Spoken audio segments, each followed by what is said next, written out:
for your favorite Friday night podcast. That's right, it's the SpaceBro Show. And tonight, we're going to be here with our super duper special guest.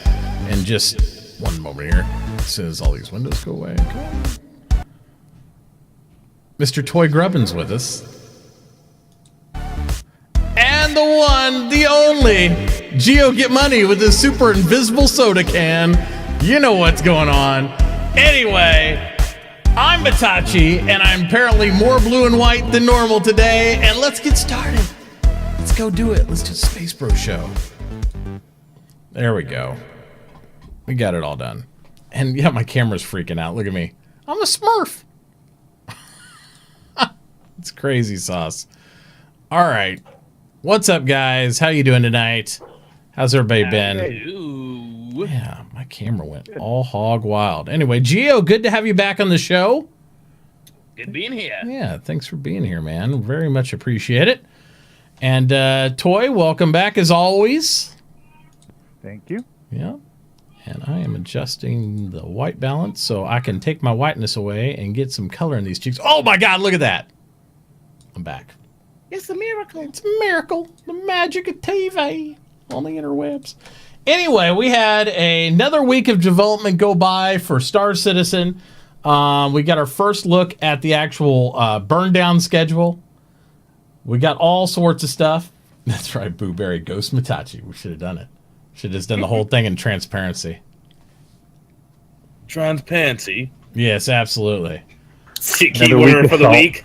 Yeah. Yeah, a little bit of salt from people, but overall, I was kind of happy with the burn down. I think they broke down the issues. They kind of put it in framing of what's going on and things of that nature. But my problem was, people's they dreams. were supposed to talk about what the blockers were, not just, oh, here's how many blockers we have. They didn't say what was the actual blocker. They didn't go into a lot of specifics. They did show some examples, though, but they didn't go into a lot of specifics. And to be fair, I think after we saw how many there were, and, you know... Well, pick a couple critical ones and show us some critical ones. Yeah, as showing, like, basically them going through everybody and talking about the different vehicles. We saw some of the stuff with the rover, some of the area issues are having the wheels falling off the bus, go round and around, all the stuff there. I think they just have... There's so many... I don't know.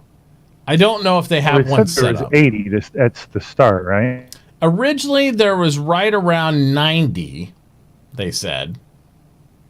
And then they ended up resolving 30-some odd. And then once they resolved those, there's also identified about 20 more. So they came back to end up at a number right in the ballpark of about, I think they said about 78. 78 whenever they filmed the show and they had it all processed and stuff. I don't know. A lot of that stuff was between like the 8th and the 9th, like right before the episode aired.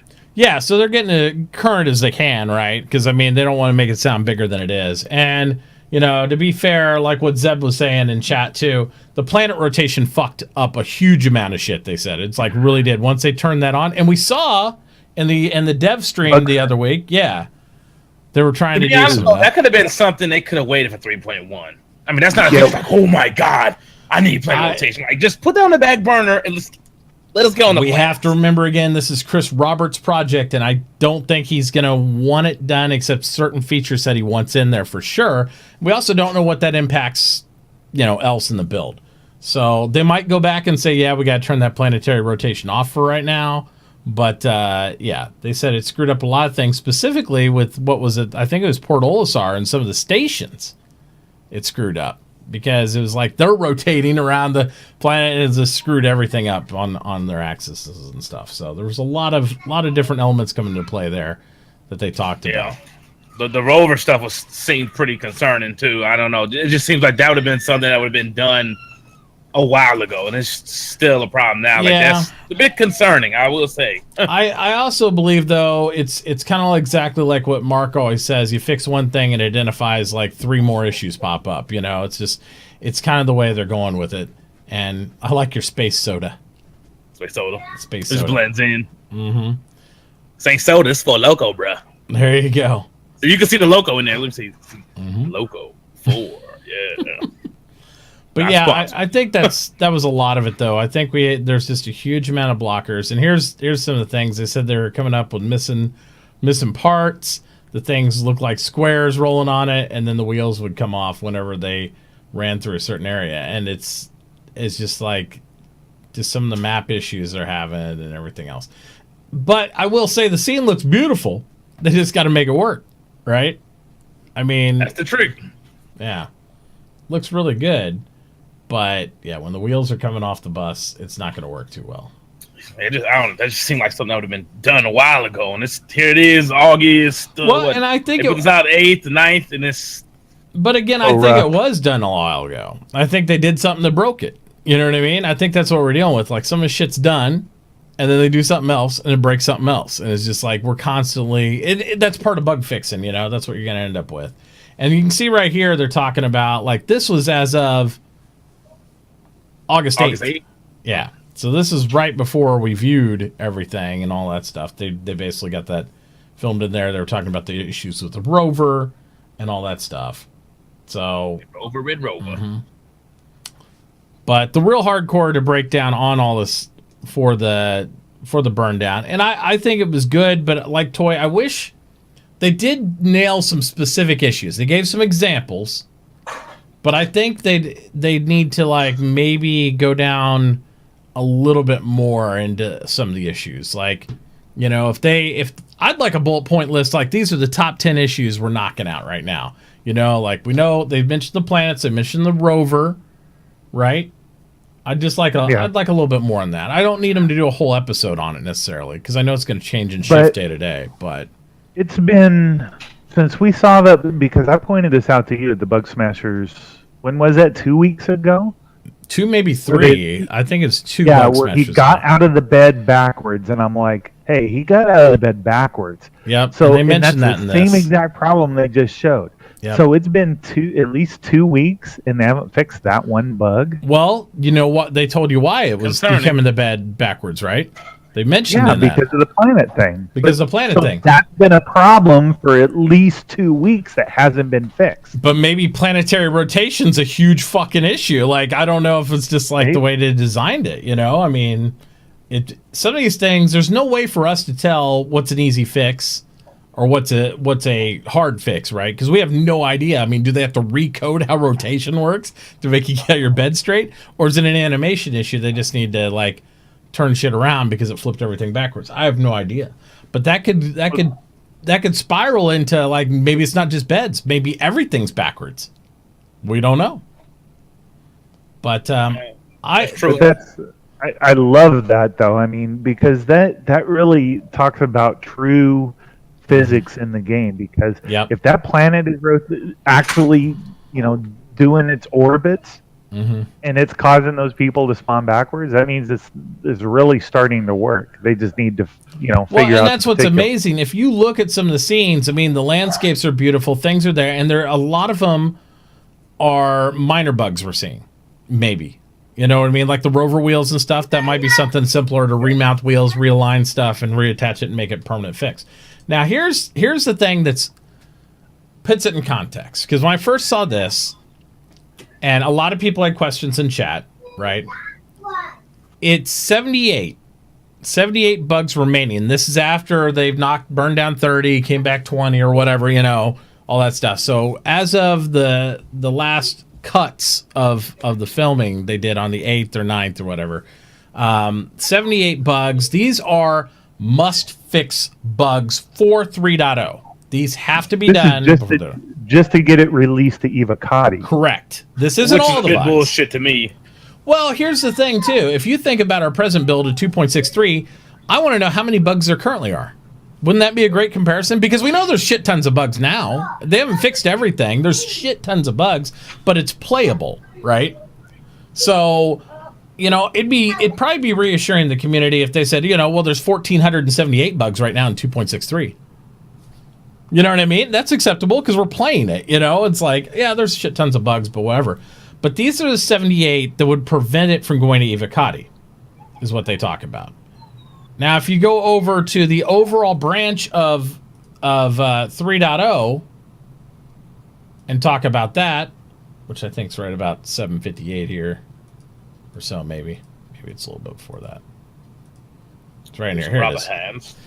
They have 3,676 bugs overall. Now, these range from critical and blockers all the way down just to trivial bullshit. Now, they aren't including all these bugs inside the 78. Now, this isn't the whole everything, because people mentioned this might also be Squadron 42. No. He says specifically for the 3.0 branch. So this is only for the Star Citizen Online part.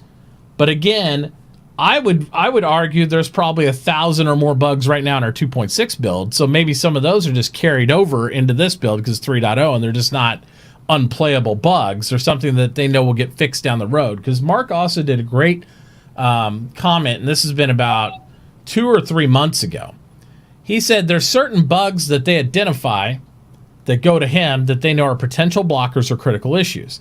And there's other bugs that are left in QA and other areas that are like, they're a bug, they know they're a bug, but they know a system that they're implementing down the road is going to address that bug. So they don't burn man hours on trying to fix something that isn't going to impact getting the game moving forward, right? So some of these bugs, while this might be the complete list of bugs, at least 2,500 of them aren't going to break the game, right? Because they're listed as high, moderate, and trivial, but they're not blockers and they're not critical issues. So they're still going to be progressed with those bugs. TJ, you have to be trolling if you think this is the same game from 2014 to now. Yeah, that's ridiculous.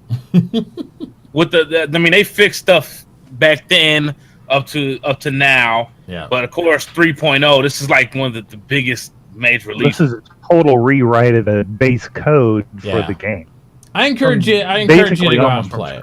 Yeah, I encourage you to play it. If you haven't played it since 2014, it's a lot different. Because I didn't even start backing till the end of 2014, beginning of 2015, and all we had at that point was the hangar module. We didn't even have 2.0.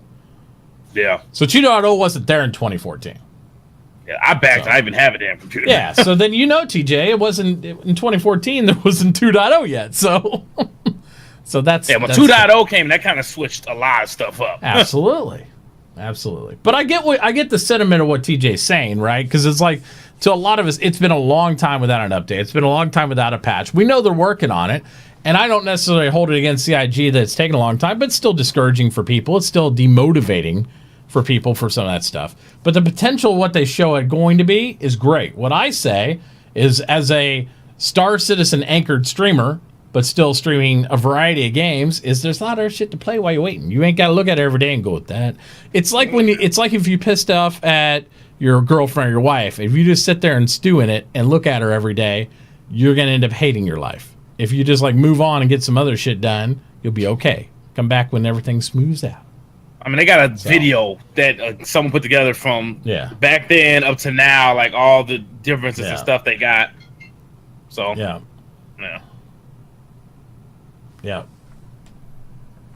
Yep. That's what I say. So I think there's going to be a lot more development, and I think next week's going to be the telling week. Since this is the first episode of we seeing the burn down, next week, if we go in and they got 78 issues, or they've only knocked it down to like 50 something, right? I'm going to feel like, okay, we're looking at September before Evocati will even touch this. That's the reality. Because the window of Evocati release was from August 10th, right? All the way into, I think, the 20th, 25th, something like that for the Evocati release. Then they were hoping to push PTU beyond that and then go live early in September. If they don't have the blockers down below 50 by, next week, then I'm going to say you ain't getting it Evocati until September. Maybe they'll do a Gamescom presentation and be like, all right, now you've got to get it. Right, here we go. Oh, yeah. So, like I said, I already got my mind made up for December. If it comes out earlier, I'll be excited, but just to hold the hype down, I see it coming to December. Absolutely. And then I think CIG really wants to I kind of understand why it's taking so long, because if you look at when 2.6 originally launched, when Star Marine came out, that was supposed to generate a lot of revenue, but it was really broken. Star Marine was very broken at launch, still kind of broken to this day, but it's still better than the state it came out of. Yeah. And you look at some of the Twitch streamers and people who played it, it got a lot of bad reviews. People were ragging on because they didn't understand the process of what was getting fixed and how it was getting updated. So 3.0, they can't afford that mistake again. It has to be real good and playable. It has to be a jump forward as much as going from the hangar module to 2.0 was. It has to be at least that, if not more than that. And 2.0 was another disaster. This can't be another 2.0. Like 3.0 will be one of the make or breaks for Star Citizen. Yeah, it'll help too. Or at least until launch, because everyone's going to say, okay, every big release, it's a major failure. Yeah. They have to be real careful with the 3.0, because this is going to be the biggest update. Absolutely. And I feel like, you know, I don't even worry about release dates and this stuff, as I've stated for over the past 2 years. I think the main thing for me is just being able to get to a point where they have more regular intervals of content, because I'm down to play it while it grows. That's just the thing for me. It doesn't have to, everybody's like, well, it ain't going to launch to then. I'm not looking at a launch date. I don't care. I don't care if it took to 2050 to launch the thing. If I can play it while they build in the mechanics the whole time on a more regular basis than once a year, then I'm happy. You know? Especially with the Delta patcher, that's gonna it gives them a lot of potential there too. Absolutely. So I think that's just the way to go. But the images from the Moby-Glass, the improvements they're doing there are pretty amazing with the app selection and all the stuff they're. Yeah, my Moby-Glass suckers. There you go. 3.0 sucker. There you go. IRL bit. That's right. You know, the problem is we see such amazing looking clips. And then, you know, it's Chris is like, it needs to be polished, and then we see something like that rover on the planet, and it needs to be polished. It does. There's a lot of work still. There's a lot of work. Don't give me the shit like that broken. Perfect clips of the rovers running across the moon. We saw a perfect clip of the rover running across the moon last year. Yeah. And now, a week before it's supposed to be released, 3.0 is supposed to be released, we're seeing a rover go across the moon, and it's floating in the sky, and pieces are falling off it when it's not even touching anything. Yep. Yeah, polish that shit. That's ridiculous how long that rover's taking. I'm sorry. Yeah.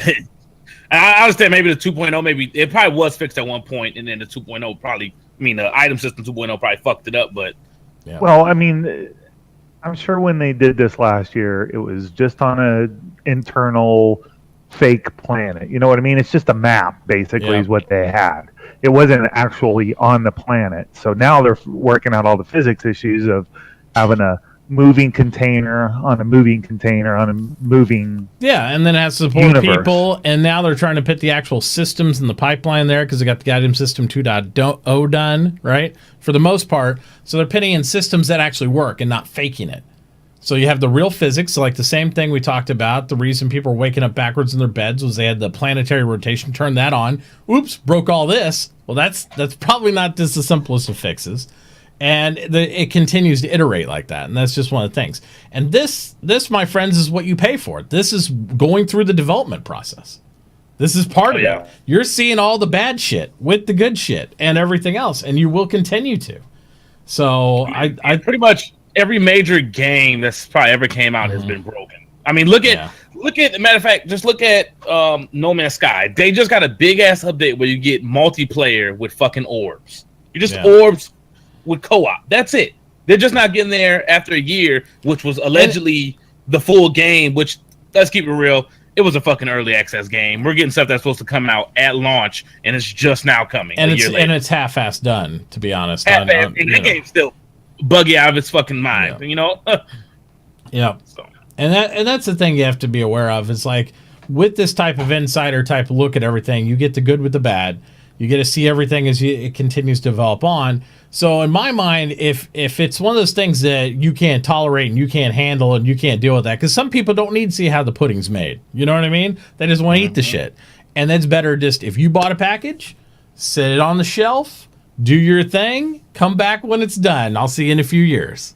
because that's what the reality is. If you want to stay with it, stay with it. But there's no reason to get super salty about it every day because you think your salt's going to make the project hurry up. You're crazy. It ain't going to be done until Chris is happy with it. And that's just how it's going to be. So, exactly. So definitely 2 things you can do to mitigate salt. And this is Mitauchi's hot list of mitigating salt. Don't spend more money. If you salty and you ain't happy with what you're spending money on, don't spend more. You know? If you are happy with the project and you're getting gameplay out of it and you got money, open your wallet and do it. But use common fucking sense. If you're the one dumping money in the thing and you're getting pissed every time you see something and you're like, I bought this and I'm more mad now than I was last year, you're an idiot. I don't know what to tell you. You know, that's the way it is. Yeah. It's not for everybody. Don't be an idiot. All the ships that came out, I got, and I haven't played probably. Let me see. When's the last time I played? I probably haven't played Star Citizen in about 3 or 4 months, and I still help the game out. I'm not salty about it because I enjoyed this process, even though it kind of sucks. It's a little longer than I would like, but it's still awesome to see what's going on and what they're doing to prevent a broken game that we wouldn't want to play. And it's a lot better than them clamming up, not telling us shit, because that's some of the phases we've gone through before. Is like, okay, we don't want to show them this because the same reason. It's like they show you a rover last year that ran across the desert and now they got broken wheels. They have to kind of think, oh, should we show them this? Well, we want to be open and honest, you know what I mean? And it's like when they get a lot of criticism back and feedback on that makes them go, well, maybe we won't show that shit next time. And I'm just I want to see it. They're showing us the smoke and mirrors in one hand for the shows. They're trying to get those new people in. Yeah. Oh, this is what it's going to look like. And that's the thing. They're not saying, all right, it doesn't look like this in game, but this is what we're going for. You know what I mean? Yeah. They're just not being honest to us because we want to see exactly what it looks like in this state right now.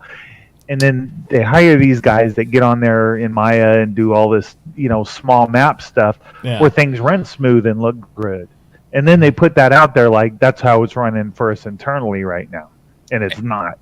Well, on some stuff when they do show it, it does. When it comes in the patch, it does play like that. That's one of the things that made me back this game even more. Like when they would show something, it would be just that. It may be a little broken, but they'll have a few patches to fix it up.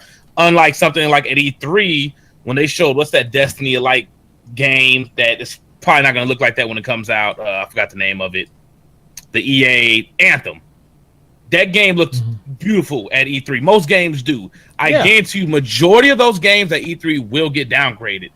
If anything that we've seen with Chris Roberts is not going to get downgraded, it's going to get upgraded. It may take a while, maybe broken when it first comes out, but it will be to that standard. Like you look at the space stations and the multiplayer stuff that they showed for 2.0, they did deliver on that. It's a little boring now because we ran out of content, but they do stick to the plan. And that's one of the things I always respected about CIG, and I continue to help them out. Yep. And as long as they honor their goals of transparency, as long as they honor their goals of like sharing the information, and they aren't changing the dynamics of, you can still manipulate your money inside the system of however you want. You can trade on other ships. You can do other things that you want to do. And to be honest, if you that hard up for your $45, you can go get a refund if you really want to. They don't want to hear that shit, but you could. And then I don't have to listen to your ass no more. That's my honest truth about it. You know what I mean? But if you're like me, I drop several $100s a year on games I probably play for just a few hours and I hate. And I don't go ask EA for money. I don't go over and say, oh my God, PlayStation, please, for the love of Jesus, give me my money back because I need it right now. Because you know what? Because I'm not a douchebag. So don't be a douchebag. If you need your money back, it's a financial hardship happening to you and you were an idiot and you spent too much, then whatever. But if you're spent money willingly to something and you're like, I spent my $45 and it gives me a right to be a douchebag about all this shit, I'm sorry. Shut the fuck up. Just go do something else, Well, think of the people who got fucked with No Man's Sky on PS4. You couldn't get a refund. You were stuck with that bullshit. Here you go a year later, you're just now getting some playable updates. I haven't tried it myself, but you were stuck with that $60 and you were ripped. Here they are in early access giving out refunds, which this is crowdfunding. They don't even have to do that. They're not entitled to do that, and they're still giving out refunds. Yeah, and I'm just saying, and you got to look at it from that perspective. So to me, CIG is not doing anything. Everybody's gets really they're trying to deceive people and all that stuff. Just don't buy it, man. If you're not sure, don't buy it. Why? If you're interested and you're on the fence, ride that fence till you're sure. There's no reason to jump on it. At least least 4 or 5 free plays a year. Try it on a free play. See if you're ready for it then. Or, I don't know. And they're going to have one during Gamescom. Watch a streamer and get it for free. I mean, there's there's at least a dozen or 2 dozen streamers on Star Citizen at any given time that, have free giveaways and all that stuff. What is that? What you got, Gio? The No Man's Sky. Everyone's saying they got stuck with it. I did too. I got the collector's edition. So there you go. Don't feel too bad. So there you go. It happened. And I wasn't really salty about that game because I kind of seen towards the end where I'm like, okay, they're showing the same thing. I'm seeing some of the mechanics are kind of janky, and I seen. I'm like, you know what? I can't even get salty. I should wait till launch before I got the special edition. Mm-hmm. I never had a problem with No Man's Sky because I didn't go in there with any preconceptions of how the game was going to be. I think the base code those are usually the best for that game. Yeah, is amazing because you basically have an entire universe of procedurally generated planets. But it wasn't what they sold it as. No, it's not. I never bought it based on what they. I understand that, but the fact there's a difference between being directly deceitful on what's going on, and they went on talk shows and said things that were directly deceitful about what the product was. So that's the only problem I have with that with No Man's Sky is the fact they were like that, and that's why they lost a lot of revenue they potentially could have got. If they would have came out and say, hey, we this indie game, it's exploration, it's procedurally generated, and just left it at that, just leave it there and walk away from it, and then I think they would have done fine. But I think they had pressure from Sony and other people to hype it up, and so they made promises they couldn't deliver on. And that was the problem with No Man's Sky. I think it would have been perfectly fine otherwise. The sticker on the box, they had to cover up the online thing because they didn't have enough time. Because Sony was like, "Oh no, push it out the door." Yeah. And my expectations were high for this game at the time because this is before I even knew about Star Citizen. That was my Star Citizen before I found Star Citizen. I'm like, oh my god, this game's gonna be amazing. I can't wait to try it out. And then it completely flopped. But I seen it coming towards the launch months. I'm like, okay, I see what gameplay they're showing. It's not looking too good right now. Yeah. So that's the way No Man's Sky went. But the difference is the transparency you get with this project and the fact that legitimately most of my real life friends that have backed Star Citizen for just the base package or just the base package plus Squadron 42 for the anywhere from $35 to $60 that they got it from over the last few years don't follow it every week. They don't check it out all the time, and they've spent less than what they do on a console game. Yep, true. That's what bugs me. People act like they don't know what they're getting themselves into. There's more than enough videos, live streams out there to see. There's people to ask. I mean, it's not like No Man's Sky where you would kind of just they showed the little clips here and there at the show, made it look real good and fun, and then it completely wasn't that when you and bought I also say Star Citizen has some of the best goddamn customer service I've ever had in my life. If you screw something up bad and you talk to customer service, they get that shit fixed for you. They don't care if you've paid $5,000 in or $50 in. They'll take care of you, and they always do. I never have a problem, and none of my friends I know of have ever had a problem. Anybody who's actually got off their ass and asked for help have got it. It's the people that sit there and just me. They have drama because they just want to be introspectively bitching about something. They're the type of people that send $5 to save the whales so they can bitch about the ecosystem all day long. It's like, well, I support the whales. I sent them $5. I'm making a difference. I'm like, come on, man. Your money doesn't give you the right to be a douchebag. Come on, let's not do that.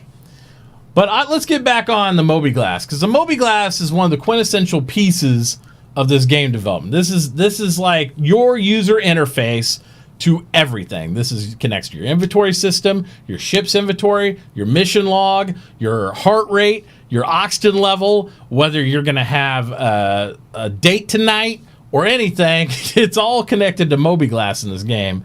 And this thing it's looking really, really good. They say that it's fleshed out well. I love that new helmet animation too, where it comes on. It's like you got the grid pop up. That's really good too. But the Mobi Glass is looking so slick and so sweet. I'm super excited about it. I'm super duper excited about it. Now, one thing I didn't see on the Mobi Glass is, like they talked about, you can color change it eventually, right? They mentioned that a few months ago, that eventually you'll be able to change the UI and all that stuff. And I haven't seen them talk about that recently, so I don't know if that's still a feature that will probably be coming down the road. Probably won't be there down initially. the road would be my guess. Because they talked about it being customizable on the front page eventually too. Yeah, so, absolutely. Absolutely. Awesome. And I would love to have this on my iPad. I will say that. That'd be so sweet down the road. Or maybe past launch. I know they you wait. Do it now. You wait. Remember, there was about 3 months ago, Spectrum talked about they're developing an app for Spectrum, and you'll be able to do it's a Star Citizen app. They haven't talked much more about it. But isn't that like the Spectrum kind of like the how Discord? I think it's going to be more than that. Because I want this on a dude. That would be so awesome. If you could do it, imagine this on your. To pull up a Mobi Glass, you could have your freaking iPad sitting in front of you and do it while you're playing. That's right. If you had your phone or an iPad out and you're at work and you're on your lunch break and you can get your ship loadout purchased while you're at work, now when we get home, like, oh, all right, bros, I'll be home at 8. We're gonna hit the dock. We're out. This is the plan, and you've done all that everything you could pre-buy and do from your mobile beforehand would be amazing, and that's what I want. It was a game. I think was it an FPS? Like you could configure everything on the app, your gun loadout, and then when you go home, you could use that loadout. And I think Division was supposed to have something like that, weren't they? Like you could change your character on an app or something like that and do different things there. Nobody ever used it, but because it was just kind of smoke and mirrors. You could like look at your character sheet and do stuff there, I think, but I don't think there was ever the integration they wanted to have in it. Oh, right? To this extent, this would be revolutionary. Yeah. Like all MMOs would love to do that because there's so much micromanaging that you could probably do on the go. When you're away, and when you could come home, you could just focus on playing. Absolutely. So that'd be sweet. I hope they are working on that. I do too. And if I know anything, it's like they've already. Here's the thing I like about what they're doing with Spectrum is they're taking the best features that most of us enjoy using, and they're incorporating them into Spectrum. Right? Where they're working on the voice stuff. But everybody makes fun of it, including myself, about they're making it like Reddit. It's Star Reddit, or whatever. But let's be honest, Reddit's got some of the best search features and function features that people, whether they say they hate Reddit or love Reddit, that they use. It's karma points, vote up or down, all that shit. They're putting all that stuff in there. Now, I don't think they're going to vote down because Star Citizen doesn't like any type of negativity in there. But you can sort it the way you want to look. You can sort it by chronologically. You can sort it by topic. You can do all those things. And to have those features and that functionality in Spectrum, even at these early stages, is really awesome. And I hope they continue to do that beyond the Reddit stuff. I want them to take the best features out of certain things, like Discord, like TeamSpeak. Give us a voice hierarchy. Do us all these different things. And if they keep doing that, they will have an application that people will use not only for voice comms, but for every aspect of the game when they can't be at their PC. And that's what will sell it for me. That's the way it goes. Yes. Yeah, that'd be sweet. You're right. Battlefield 4. Yeah, someone said that. I'm like, it was Battlefield 4. That's right. That's the. And like that's they said, it was pretty janky too. It didn't work, and then they kind of just now Battlefield 1's out, and they completely dropped it. No support. Well, they don't have mobile apps in World War II, Gio. That's just unrealistic. Come on. Or World War One, rather. Sorry. Call of Duty said there was no Nazis, so there you go with that. So there you go. The new Call of Duty, so yeah, no swastikas, none of that. So wow. You walk a thin line with that. That's probably was safer to go World War One with some of those guys. Yeah. So, but yeah, and not only that, I mean, even this kiosk system that I have it frozen on right now, I love the look of this. So you can see the volumetrics, actually how much cargo you have, how much space you have left. You can physically see what your load is. It tells you potential load times before you sell it, right? It's got estimates there. Unload time. It'll be 3 minutes, 45 seconds to make this change. If you want to load new shit, this is how long you got to wait for that. So if you're pulling up on a whole E at a space dock up there or whatever, and you're having it automated, it might be an hour, 2 hours to load that son of a bitch. You'd have no idea. And that is so useful. Like, say if you got to go AFK, that pops up. Okay, I got 5 minutes to get back. Run back real quick. Get over here. That is very useful, and they thought ahead of time with that. Because most games they'll implement something not even thinking about something so useful and small like that. and add it later on. They're doing it now. Yep. What were you gonna say, Toy? I was going to say, I hope later on down the line, when you actually have your ship on a landing pad, you can actually see people loading and unloading. That would be awesome. Yeah, get that animation of them like the NPCs doing. Yeah, coming in on with a little hover. You know, those. The thing will be, Chris won't let it be an animation. It'll be actual NPCs doing the work. And that's what I was going to add. So, you have an estimated time of when it'll be done. But what if somebody goes and blocks that person from moving that item? It should say, the UAE should just come in place and gun them down. Just gun them down. Just like, oh, you're blocking the thing. But I like how not only do they give you unload and load time up there, the slider dependent, right? It shows the min max. So you can slide it up. And it's like this how much more time you're adding. If you want to buy this extra cargo, it's going to add this much more minutes to that and all that stuff. The one thing it's lacking for me is I'm not a huge fan of sliders. I'm okay with sliders for certain things. What? You don't like the PvP slider, Mitt? the non-existent one that will never be in the game. But what? But the whole thing for me is I would like to be able to type in the exact amount of like what I want. Like I want to type in I want 42 units or something like that. Yeah. I don't want to slide a gauge and say, okay, let me get in 35.2 because now I want to get 60 trillium or whatever or something else and go perfectly this much. I hate that shit. And I know it's just because people want that that interface where they feel like they can just go like this and slide a finger or something, but I don't like that crap. I like the option of typing it in. Elite Dangerous, I will say that, because Elite Dangerous menus are ass gas, and they've been the same menu since launch. Yeah, they didn't build upon it. Yeah, well, they're too busy trying to figure out how to get you out of your ship now. Oh yeah, the one that you're gonna have to pay for afterwards. Yeah, you have to have the season pass to get out. The third one, and get on the planet and multi-crew. So have fun paying for all that shit. All 4 tiers of that. That'll be fun. 4 tiers. I don't think you need to worry, Matt, because remember he specifically said this is just first iteration of this. It looks beautiful though. I love the layout. It looks really good. It looks really good. I'm sure they'll have manual entry and numbers eventually. So. And it says that isn't the final thing, so they could update it. And as cool as they make this stuff look, like when you're talking about Grimhex, some of these. This is the shit I can't wait to see until they got this fleshed out with NPCs. Oh, I want to see that is going to look so good. I want to see a planet that has fucking light, please. We're in the future. Can we light some of this shit up? Everything's dark and gloomy, and I get that for the pirate zones and stuff for setting the hours. But I want to see some fucking like, sophisticated, nice dressed people walking around in daylight and shit. Not like, okay, it's kind of eerie around every corner, and it's going to be bad, and shit might happen. Even Area 18 to me, it looks good, but it still looks gloomy right now. I want to see like that zone that's like got bright neon. People are just like it's a party city, and people are kicking it, and it's just like everything's going that. I want to see that stuff. The dark grim stuff is probably a little easier to do right now versus the light and the neon stuff. So that's why I'm probably knocking these out first and boom in your face, Terra and neon cities. I mean, everything in space can't be depressing, right? Like Mitt wants the God, I hope not. Mitt wants the main city from the Hunger Games is what he wants. There you go, the main city. Yep. Sprinkle a little bit of neon and some DJs and some, Is that a Space Vegas? That'd be perfect. Space Vegas. There is Space Vegas. Based on Vegas. Just hookers and gambling, booze everywhere. Because they're just hookers everywhere, all over Vegas, right, Toy? Like that's right. Every corner. Every corner. Like there's one working as driver right now. They profit share with each family they work. Well, they knock on the door every night.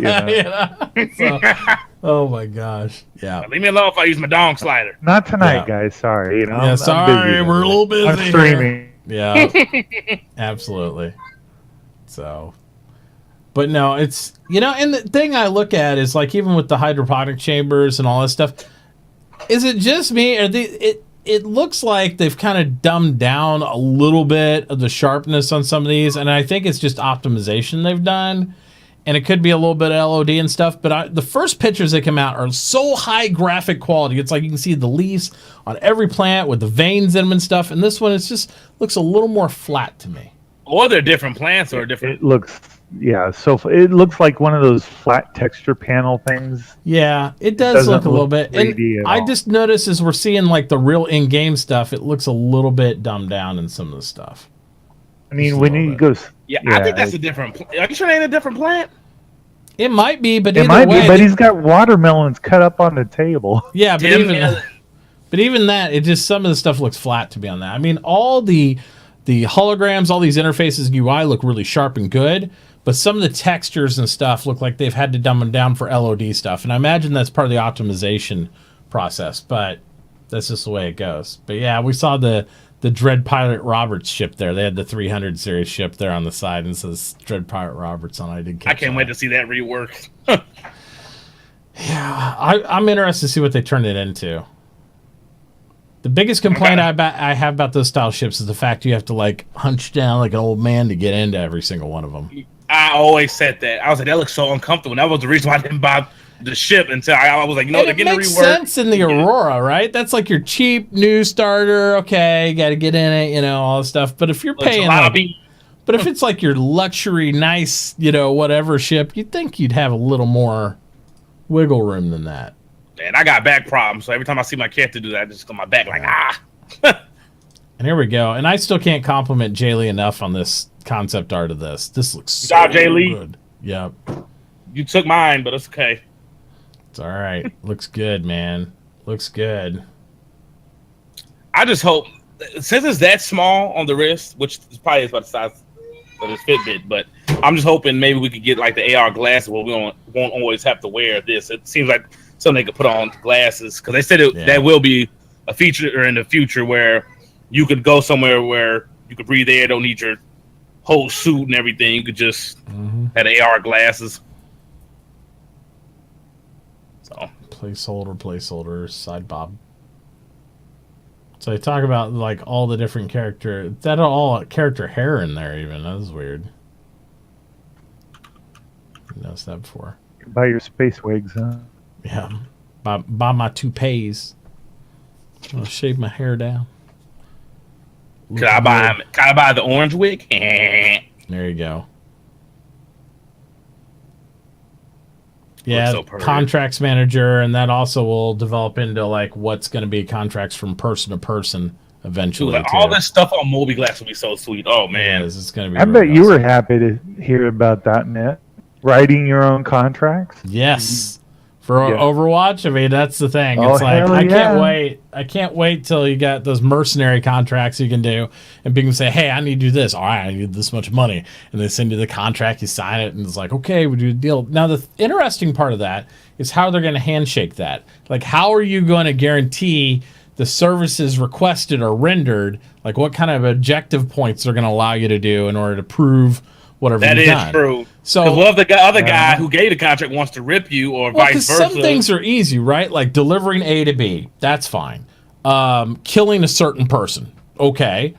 Defending somebody, gray area. Like, for what time frame? What area? Very confused. Yeah. How do you do that? And if they do it wrong, what's going to happen is, we talked about this when I played EVE a lot too, because the contract system there was really up to the two individuals. The other party had to say you did it. So somebody could really screw you if they paid you a contract to defend them, right? And then they just don't pay you or say, oh, he failed it. He didn't do it right. Not only do you get to develop a bad contract history, then it also says that, you know, whatever. I mean, obviously you'd kill the guy that like stiffed you on your money, but that didn't do anything for your contract history or your rep. That's a new career now. Space lawyer. Yeah, space lawyer. There you go. And get a private investigator, see who did what. I just hope they have a personal reputation system where us as a player, also outside NPCs, can like say this is a good guy to work with, this is a bad player to work with, and if not, then we will develop a website for that. That's the rep site.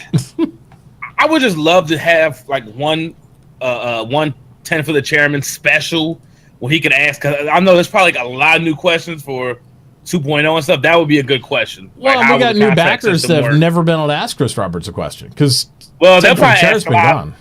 They'll ask a lot of the old stuff. I mean, that's what I did when I came in. I watched. Well, I wasn't that far behind. I was like maybe 3 episodes. But even then, they can't use us as an excuse, because even then, They chose the questions at that time that they were going to pull. And if they pulled repetitive questions, that's CIG's bad. That is true. Now they do it a smarter way. They have you upvote them in Spectrum. So if it's a question on the list, we vote by upvoting the questions we want asked. And that's what happens in all these dev things. So anytime you hear a stupid question, it's because we upvoted it. Yeah, like, are you going to party for when the game releases? I forgot who asked that dumb question. Yeah, or some of the Cyclone questions were like repetitive too. And we upvoted they have wheels? Are those wheels? Are they treads? I need to know. Yeah, we got to be careful. Got to be careful. Yeah, I miss 10 for the chairman. That was my favorite segment. Like, they could skip everything else. I just loved 10 for the chairman. I wish they would do a 10 for the chair, maybe at least quarterly or something, or do like those type of things. Once a month at least. Once a month's hard. It's hard. Chris flying all over the place. He's a busy man. That is true. Pretty busy. Got to make sure all these people are meeting the fidelity requirements of 3.0. Yeah, but he doesn't need to do anything other than sit down with a piece of paper in front of it and look at 10 questions and answer it. Again, 10 minutes. Chris Robertson never answered 10 questions 10 minutes in his entire life, Toy. I guarantee you that. I guarantee that man could go to the goddamn DMV and had taken an hour to answer the questions on the sheet, because he gives you the full story behind everything. And I believe that in my heart. And that's a burden that I'm willing to tolerate with Chris Roberts, because he has so much awesomeness behind him that it's like he'll sit there and explain something forever. And there's probably other people in real life that are like, God, this guy won't stop. And I'd just be like, oh, go on.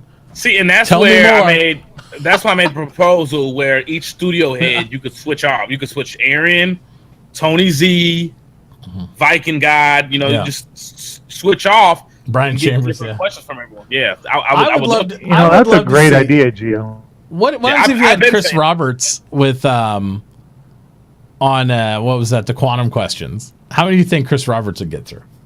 Oh, maybe 2. 1. Who are you and what do you do? What's your name?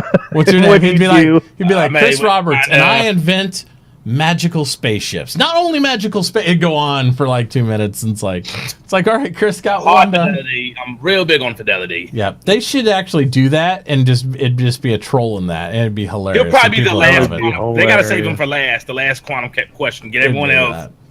Save him for last. It would be so good if they did that. But yeah, they rotated around the 10 for the chair with all the other people. 10 for the chair, 10 for the devs, 10 for all that stuff. They used to do that all the time. No, just the studio heads. Because the studio heads give better answers than some of the other stuff was like kind of relevant, like 10 for the cameraman. Like, we appreciate you guys, but I don't have 10 questions. 10 for the janitor. Yeah. 10 for the janitor. What do you do here? I clean up. Get out. How dirty are they? How dirty. Yeah. Is Chris always clean? I can make it 10 questions. Can you I'm not trying to be creepy, but can you send all the trash documents over to my house? Here's my address. That'd be the question. Send me Sandy's dirty mat. No. That would be the thing. They'd be asking like insider questions. God. How is Sandy in real life? Oh my God. Off the rails. I heard she was a diva. So what are your guys' thoughts on the Moby Glass as far as it being able to be seen in like 3 dimensions? It's not just a flat monitor. Like, people can see your Moby Glass. What do you guys think about it? I love it. Yeah. What I worry about it is every time they show the Moby Glass, it's on a dark background. Every single time. I want to see one when you're outside, put it up, and the sun's in the background. What's it look like? You know what I mean? Because you're going to be outside. On a plane, say on a moon, just a light gray background of the moon. The thing I like about it is, like, here, you see right there where he pulls it up in this shot even. It's great. It like blurs the background, so it gives it more contrast. You know what I mean? Yeah. So your focus is there. What they need to do in a bright situation is add a black backdrop, like just a shadow behind it. Like, so it not only blurs but does that. That would fix all that. And I just don't think that's the... I don't think that's what they're doing yet, but we don't know until they get outside with it. Yeah, I got to see, I don't know, a lot of people trolling, seeing what kind of loot you got, what's on your ship. I'm just hoping it gets a little blurry for the other players to see. I don't know. I think you're going to be talking to, I'll be talking to Toy, and they'll be like walking up on a video call. And that's what it should be. It's just like in real life. If you want privacy, go somewhere private. That's right. And then you can eavesdrop on people and you can see what's up. Yeah, but no one can see my text messages though. But you're not. If you're being followed. If you're doing a text message, I bet it'd be different. I bet you could just look down and see it, whatever. But if you're doing, they got screensavers from like a certain angle, like someone could be right next to you and you can't see anything. The screen's black unless you get like right over. What I want to see is like if you're on a moon and you want to video call me, Gio, then me and Toy are in the ship and you can call me and Toy can talk to you because it's like a webcam. It's like a video conference. We can see both of us, right? You can see everybody around me and you can see me. It's just like using our webcams. And I think that's cool because you don't have to call each person to like tell them what's up. Oh, I'll call Toy now. Then I got to call Mitt. Then I got to call Val. Then I got to call Dave. And then I got to call, it's like, no, just call. Yeah. It's like, hey, get everybody in here, put it on speaker, and like, let's do this thing. And that's it. Well, that's it. Like, say you're directing somebody or a mission. You don't have to be going on the mission. You have the leader of the mission pull up the glass, and he could just hold up his arm and speak to everybody there. And that's the way I want those holo viewers to work too, like at the briefing room we saw, right? The other day. Yes. Because then it's like bring it up on screen. It's not just on my Mobi. It's like boop, bring it up there, and then you're talking to a room full of people, on like a different type of interface. So that's the way I like it. Yeah, I guess I think. I think as far as the privacy thing goes, I think that's awesome because say there's a mission, you hire somebody like Overwatch to follow somebody and get some information. Mm-hmm. That's exactly the kind of stuff you need in there. Yep. If somebody inadvertently pulls up their holo viewer and you see their to be fair, like when you're doing this, if you're so close to me, if you're in my personal space where you could read this shit, you're pretty fucking close. You know what I mean? Because, like, you can see what they're doing. Like, oh, he's looking at his map. But you aren't going to see the line going to what planet name and all that shit. And if you're, like, there, if, like, I turn around and somebody's like... They're just going to keep chasing you every time you use it. You'd have to go in your ship, lock your door, and use it in your ship. Or you go outside the security zone, you pull your shotgun out, and you hit them once in the face with it. Then you pull your Mobi glass back out, and you're like, hey, he's in my personal space. Fuck out of here, why boy. The fuck are you following me? I'd be turning around saying, why the fuck you know what they should do? On the ports, they're like in armistice zones or areas that eventually are just secured by UE. Instead of a phone booth, what happens if you had privacy booths? Like where it was just like, it looked like a booth. You just go in there and it's like, you don't even close the door. You can just go in there and you can bring your Mobi glass and it's just got like two sides, like a urinal stall or something. And you're just like, boop. And I can just face the corner and look at my shit. Yeah. Little private booths. That sound real naughty. Little private booths. Well, if you're in the right city, it might be appropriate. See, that's that Vegas planet we were talking about. The privacy booths over there. Like, didn't you know they left all the phone booths up in Vegas for that privacy booth action? So they didn't get rid of those in the 80s. They just kept them going. They're like, yeah, we're going to use these eventually. But no, these maps are going to be amazing. And just be able to plot your course and like, that's it. And then it says, go to my position or set desto and then be able to do that stuff. That's going to be really cool. It's going to be good. That's good. You can see the people walking in the background too. Yeah. So you can get to see somebody out of your peripheral walk up on you. It's not like in every other game we play. Go into your inventory. And you're like, yeah, you can't see anything. And all of a sudden you get hit. Oh, what the fuck? What was that? Yeah, it's like I can't get out of my inventory. So, but yeah, this is something else cool. You see the legend, all the faction filters, so you can see UE, awesome. Banu, Vandal areas, and then it's got the sensors jump tunnel size. Did you see that? It tells you small, medium, large, like what you're trying to filter where to find the jump points. It'll sort them for you, and if you want to see it in 3D or 2D. All that stuff, clear your waypoints, all that stuff is really good. Routes, bookmarks. I wonder if the Freelancer is still the biggest ship that could fit in the smallest wormhole. I'm curious about that. I don't know. That was a long time ago. I don't know if they may have updated that for a couple other ships or not. So, kind of curious. I can't think of any other ship that is the size of the Freelancer that may go in there. Maybe the Cutlass. The Cutlass would be under Freelancer. Cutlasses it's a little smaller than Freelancer even after the rework. I think. Yeah, a little bit small. Well, I know they have less cargo capacity than Freelancer. I don't know size-wise, though. Prospector could go through. I'm pretty sure that one could go through now. It's smaller than than that. I can't think of anything that's right around the size though. I can't think of anything that's right around the freelancer size that would be questionable because it'd have to be a little bit bigger than freelancer to make that jump. Eclipse, I could go through. Yeah. But like I said, everything is freelancer mass or size or smaller, and then you start to get into the medium ships like the Connies and everything else, I think. And that'd be another question I'd ask Chris, because that's still the biggest ship that can fit through the smallest wormhole. Yeah, I'm pretty sure it is, but yeah, it's a good question. But yeah, I mean, this new map that they're integrating into this mobiGlas is just beautiful. Yeah, they even talked about doing it so well that you can like turn it into a Google Maps, like on streets and stuff. Yep, where you can like zoom in and see the buildings in the area that you're planning on landing. As long as you've been there and mapped it. And that's where that data running is going to come important, where they actually bring the data back if you map in the surface and bring it back to your ship. And then you can zoom in and see what it is. Or I bet if you zoom in on like a planet, say this Idris hadn't been anywhere yet, if this Idris hadn't been there, you zoom on the planet and say unknown data or data not found until they get those maps, and then it uploads the database. That looks really clean, cool. Looks clean and not confusing like some other games. Elite Dangerous. That shit, you got to study that shit to get through there. Well, you know, Elite's got a different flavor to it, and I appreciate that for it being a different type of space game. It might not be the type that I enjoyed, but it's got a different flavor. But that math, though, come on. It shouldn't be that difficult.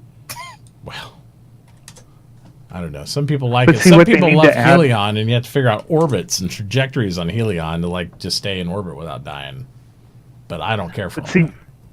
What I'm hoping is with this data running and scanning stuff, that once you buy some data or something, so you could pull it up on your mobiGlas and look at a picture like this, but over on the right where you see the details or whatever, you could see like data you purchased for this, info you purchased for this thing, and then it would give you like the more detailed stuff. You know what I mean?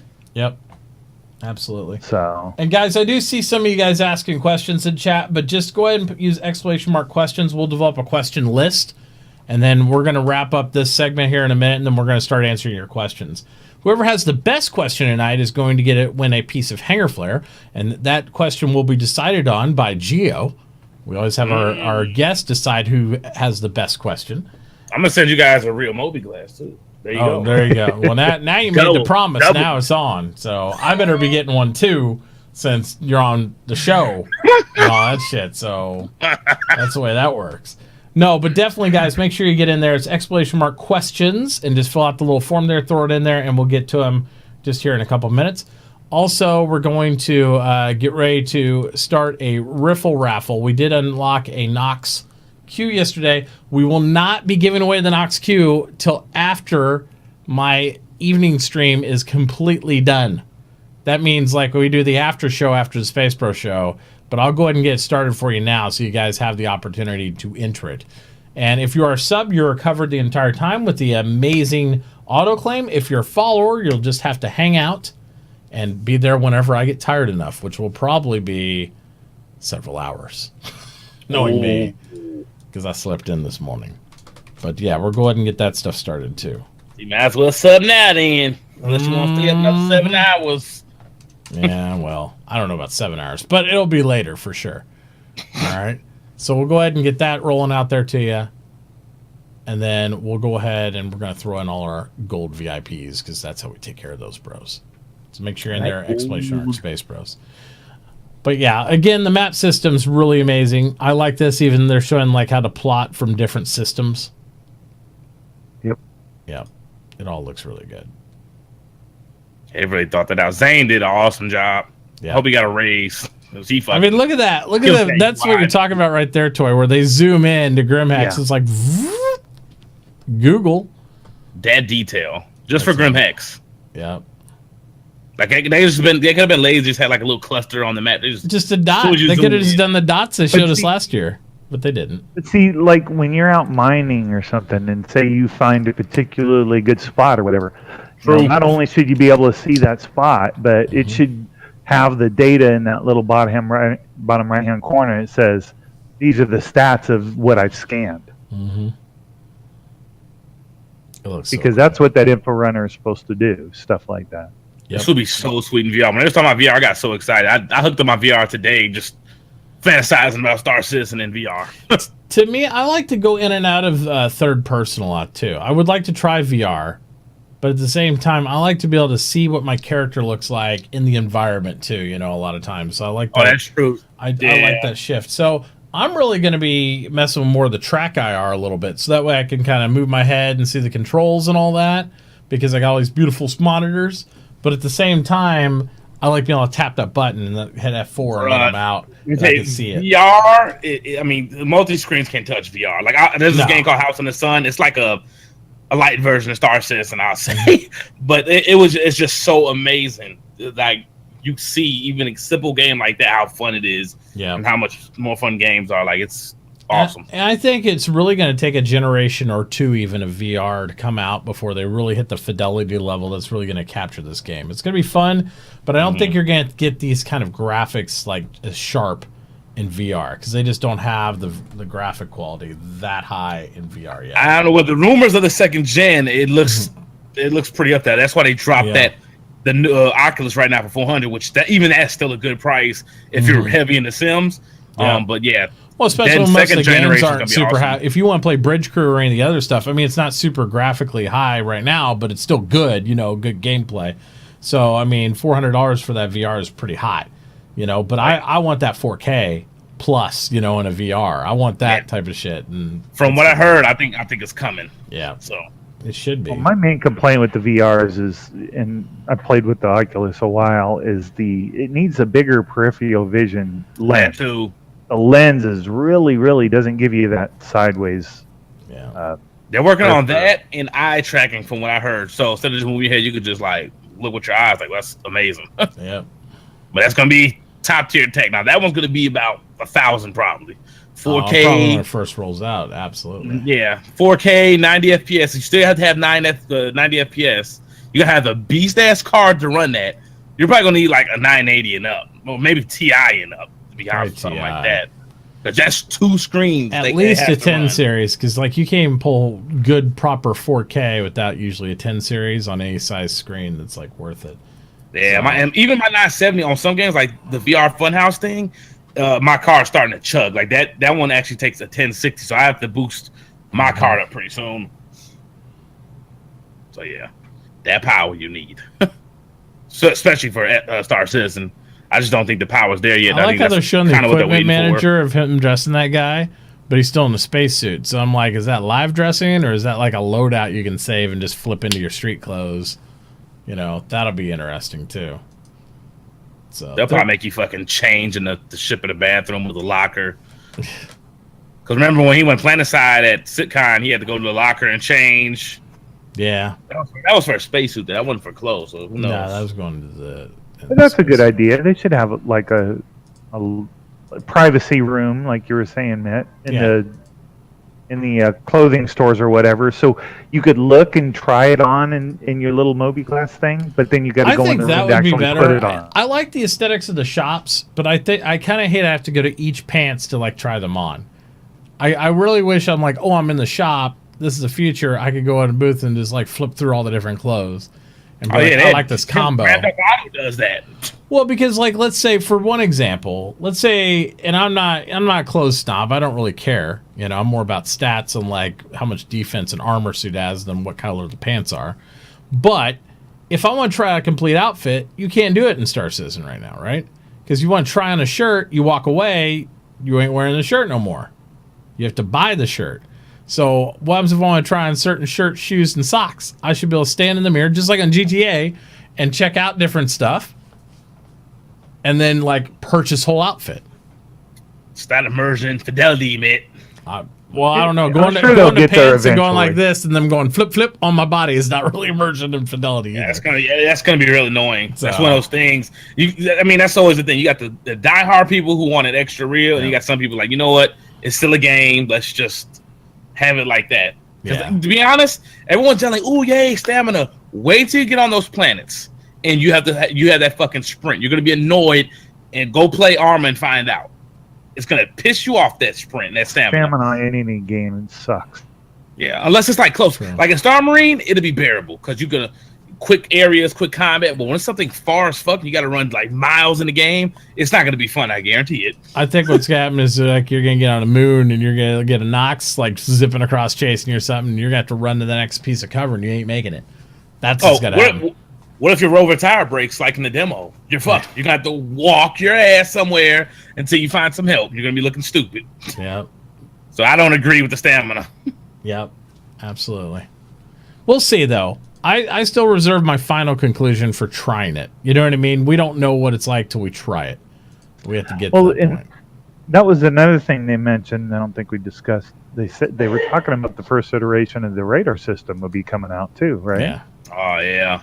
So. Yep. Off swing. Yeah. It'd be good. Which I didn't have a problem with. A basic initial scan with the golf swing doesn't bother me. As long as the higher end scans require a little bit more. Yeah, every time someone sees something, every time someone sees something, they just flip their tits automatically and think that's the final thing. Like the gravity jumping down and doing that shit. Mm-hmm. That was the first iteration. Calm down. It's gonna get worked on. I want to know how Chris Roberts got his Moby Glass for all of us. That's not really fair. This is old style. Mine's better. I got the new one. Yeah. Fuck off, Chris. Christ glass. There you go. Sandy does not look impressed. No. Like enough. I want to know when does she ever look really impressed with like with what Chris does? I mean, it's her husband. I don't know any of her wives that really stand back and go, you know, that's impressive. You know, I don't ever get that kind of reaction. So I would bear to say that's probably common, and no matter what level you are in society, where you are, whether you're a genius game developer or whether you're a regular Joe Schmo, I think our wives are just very unimpressed by us in general. The funny thing Sam did is when she was just smiling in the live stream and talking, and then she just put the bitch face on. Like, I'm like, whoa, she turned that shit off quick. Yeah. She was amazing. No. Look, guys, stamina's cool when it's done right. If it's not annoying, they have to get the perfect in between. Like, I understand sometimes you don't need to run around like a maniac, but it's going to increase more camping on something like Star Marine. If someone runs out of sprint, they're going to get in the corner people want that fucking stamina gets up. You said stamina done perfect. Tell me a game where stamina was done right. No, that's what I'm saying. It's going to have to be perfect in Star Citizen. Which is impossible. There's no perfect stamina. The whole thing for me is you don't want run and gun inside the PU, and I agree with that. I like run and gun inside Star Marine because I like the e-sportiness of it and how it moves and flows and stuff like that. I was still am a proponent of multiple game modes, but I think they're gonna, wherever they issue stamina at, there may or may not have to be adjustments to it. That's just the way it goes, and they'll have to make adjustments. Like if they make the objects we run to so far apart you can't make it there you go. But they'll figure it out. And then we did hear PC Gamer with, you know, the different run styles. You could walk, do like a little mini jog, and then full on sprint with the mouse wheel. I don't know if I like controls on the mouse scroll wheel myself, but that's me. I'm not a big fan of mouse scroll wheel controls. Like, let's speed up. Oh, that's another thing. PC Gamer got the exclusive front cover magazine, the top 100 games of Star Citizen. I've been kissing Star Citizen's ass for a little bit now, you know. Eating some of that humble pie. Well, they still got to get it out. So that's the important part. That's true. You know, they just had. So, and PC Gamer's article also said that it would be out right now. We'd be testing 3.0 if you believed everything that we read in that. So, yeah, back in the day, they just had some snooty articles before. I'm just saying. They did. It's funny. And we are the game in the community is getting a little bit more props for that, and I do appreciate that. So. All right, let's go ahead and shift gears here. Let's go see what we got for questions. Give me a second. I'll get them pulled up here. Try to get these old ones off the list. Them old ones. That's so last week, bruh. It is. It actually was all last week. And then we'll go to... I think Zoom suppresses our... Like, that's why I look so grainy on stream. The cameras look fine. I just noticed that. I don't know. I look at Zoom. It looks good on Zoom. Yeah, on Zoom we look grainy. Just the capture Well, yeah, I just moved it. I'm like, oh wow, it looked real clear on stream.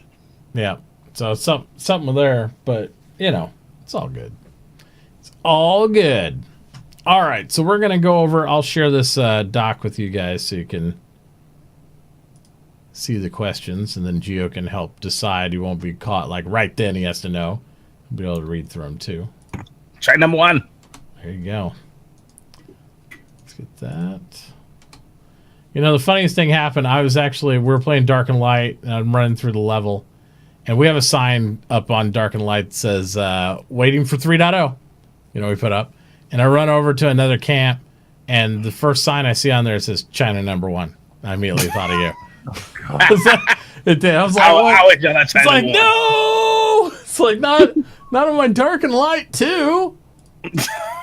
Good Everywhere, Lord. bro. All right. So first question, guys, for the night comes from Thrace Fulton. He says, if you can do purchases without having your avatar awake and walking around in game, i.e. in real life on your phone, tablet, or web app, wouldn't that break a lot of mechanics around bounty hunting and such? I'd say no, because you can do purchases, but you couldn't pick it up. You can't deliver it. You can't make a contract to issue it to somebody else. You're just doing prep where you still have to do the loadout and whatnot. I'm just thinking about doing things as far as communicating with your buddies to set stuff up and then buy items so you don't have to make that purchase later. But you're not avoiding gameplay. I don't want you to be able to commute stuff around without physically being there. They're not going to allow that. Because they already said you can't send NPCs on a mission for you. They aren't going to ever do that.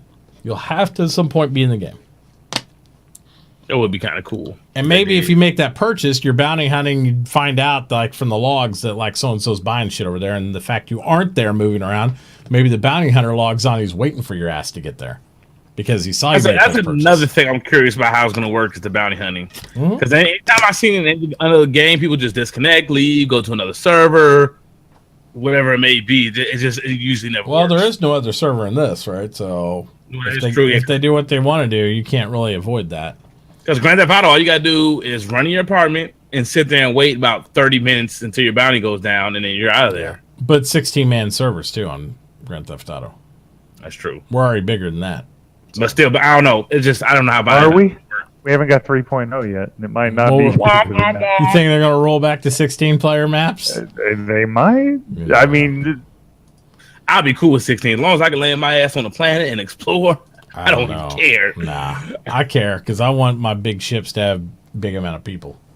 Well, that too. But all right, good question though. Notorious DYD. Has anyone heard any word on when we are going to get some professional updates, deep dives?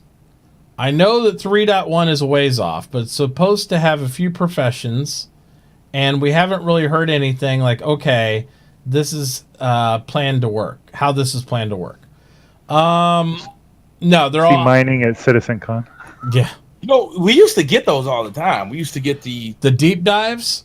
The deep dives, and they explain like the cargo and other stuff, how it works. I used to love. We haven't gotten a document in what seems like well over almost 2 years now, right? I mean, I don't know when they did the repair doc and all that stuff. We haven't gotten a document that detailed any of that stuff in a while. Because Tony Z like a fucking caveman. I was here all grown out. He hasn't done one of those in a while. They've got him chained to desk work on that AI because that thing's AI's holding everything up. I guarantee Tony looks that. so tired at SitCon. I know he's probably even more tired now. That was last year. He's gonna. By the time you see him, he's gonna look like Gandalf. He's gonna ghost white hair all the way down. It's like he'll be having a wizard hat with a staff. He's like, I have created the AI, and that is it. And he's like, I'm done. He's like, I'm done. I'm retired. You'll drop the mic. You guys have fun. Yep. All right. Next question from the same person, Notorious. Asks. He says, do you feel that the length and width of the key decider on what fits through a jump point or mass being the key decider? Oh, okay. Do you think the size of the ship or the actual mass will be the decider of like what can fit through jump points? I think you skipped his second question, did you? Oh, did I? I did. That was actually Gravity. So his second question was, what do you guys think of Size 1 EMP missile loadout for the Cyclone? It could really make the Cyclone a threat to airborne targets, and maybe a single hit from a Size 1 EMP wouldn't shut your ship down, but it would make the controls sluggish or disable certain systems, those type of things. You know what? I would actually like that better than the missiles. That's actually a brilliant idea. Well, I think you'd end up having ships just crash on the ground. Well, he said wouldn't completely turn off, though. So maybe it's just like real hard to turn, or like you can only get boosts go up and down or something. You can't really turn because that'll fuck everything up and give you enough time to run on the ground. I think what happened is you'd end up getting hit with 50 of them because everybody would have EMP missiles and that ship would hit the ground eventually because it'd have to disable systems somehow. I think it'd be cool to have a jammer missile, something that like you couldn't target. Like it screwed up your systems. Like you can't target shit. Like your targeting does not work on your ship for like so many seconds. That'd be cool because it'd be really hard. They'd have to manual control that shit with no targeting on the front, no pip. Like, good luck. You ain't gonna hit much. So, yeah, that'd be pretty sweet. That'd be pretty cool. But yeah, it'd be interesting. I'd be willing to experiment with it. But knowing them, they'd take a few weeks to develop it, and then it'd probably be way OP. But yeah, it'd be interesting to see how that would work. Everyone says I got a space hole in my chest. You do have a space hole in your chest. Because space has my heart. There you go. There you go. Toy's got space holes inside of his head. Yeah, I got space drink, space shirt. I'm just spaced out today. There it is. Okay, now over to Gravity's question. Gravity Gaming 8, he's the one who asked, do you feel like the length and width is a key decider on what fits through a jump point, or will mass be the key decider? I believe probably I would say mass. Yeah. Mass. I would think mass would be a better configuration for that because what they used in Eve for wormholes was how much mass you could put through it, how many ships by volume you could put through based on mass, and that would break it down, make it disappear, and then regenerate somewhere else randomly. And look at the Vanguard, the wings fold up and it'd be longer than a Freelance or some of the ships that got swept back wings. Yeah. I just thought of something that would be freaking badass. What's that? So the whole series that can collapse, when they're not carrying cargo, they could fit through a smaller jump point. But when they're expanded and have the bigger ones. Yeah. Anything other than... I don't know. The E is... well, of course... It's a big ship. Yeah, but you know what I'm saying, though, because they collapse and expand up, so... maybe not all of them, but some of the ones in the middle or whatever, when they're small. You'd reduce the mass by not having a bigger cargo. Like that would make, to me, if you do it by mass too, that also limits how much cargo you can take through. Let's say you're in a Freelancer, and even though they can fit through the smallest jump points, if I have a large amount of cargo, maybe I have a problem going through certain ones. You know what I mean? Not only dictating the way the ship flies, but it made my ship so heavy that I can't go through this, or when I do go through it, it breaks it down. So I might be able to get 2 empty Freelancers through a jump point before it breaks down, or 1 full one. So that makes it's a tactical choice for how many ships you go through on your fleet. So that'd be cool too. Yeah. Because that's the way wormholes worked in Eve, and it was really fun because I'd have to decide whether I was going to take 3 battle cruisers through with 2 bros, or was I going to take like 10 fighters? Because you don't know what's on the other side necessarily unless you've scouted it.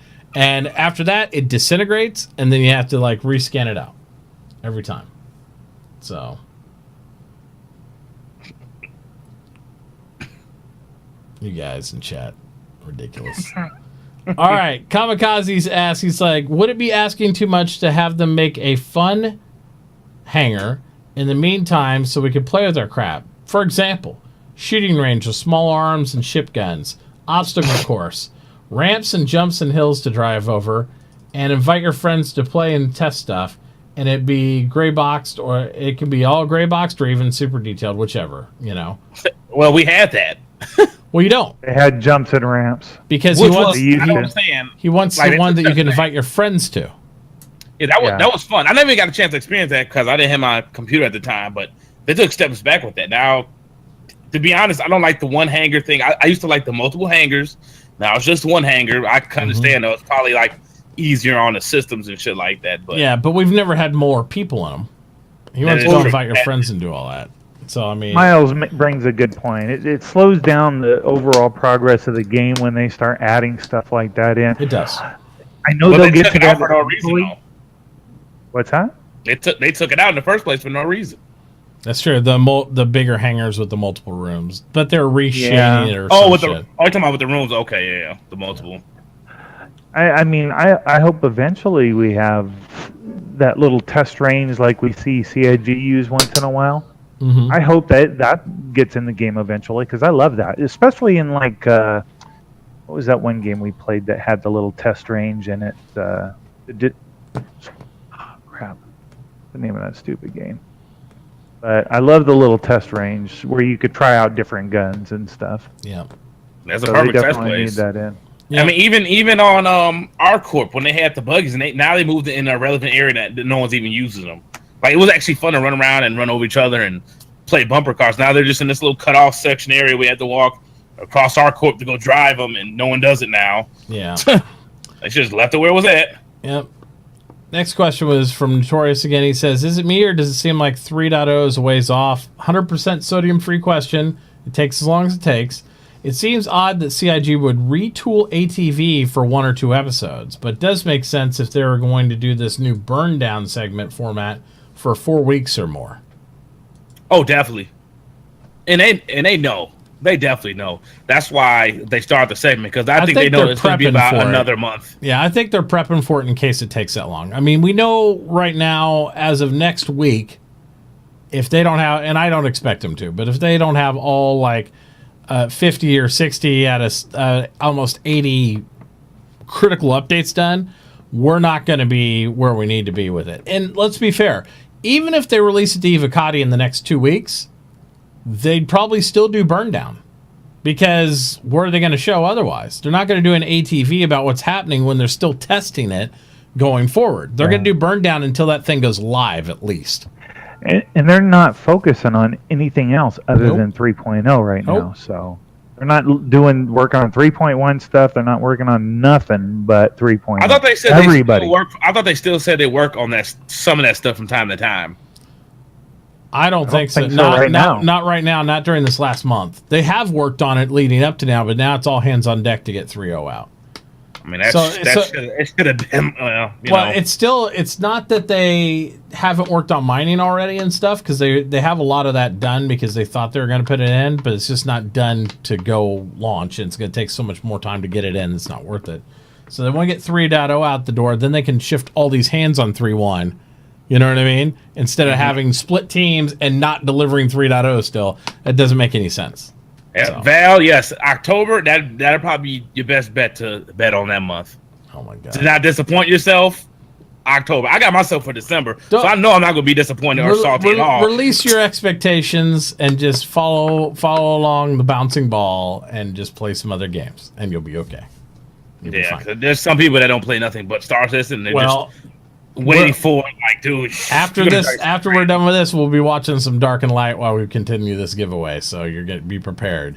So there you go. Shift out this, and then next week we'll be playing Conan because they released new biome, so we'll be playing some of that.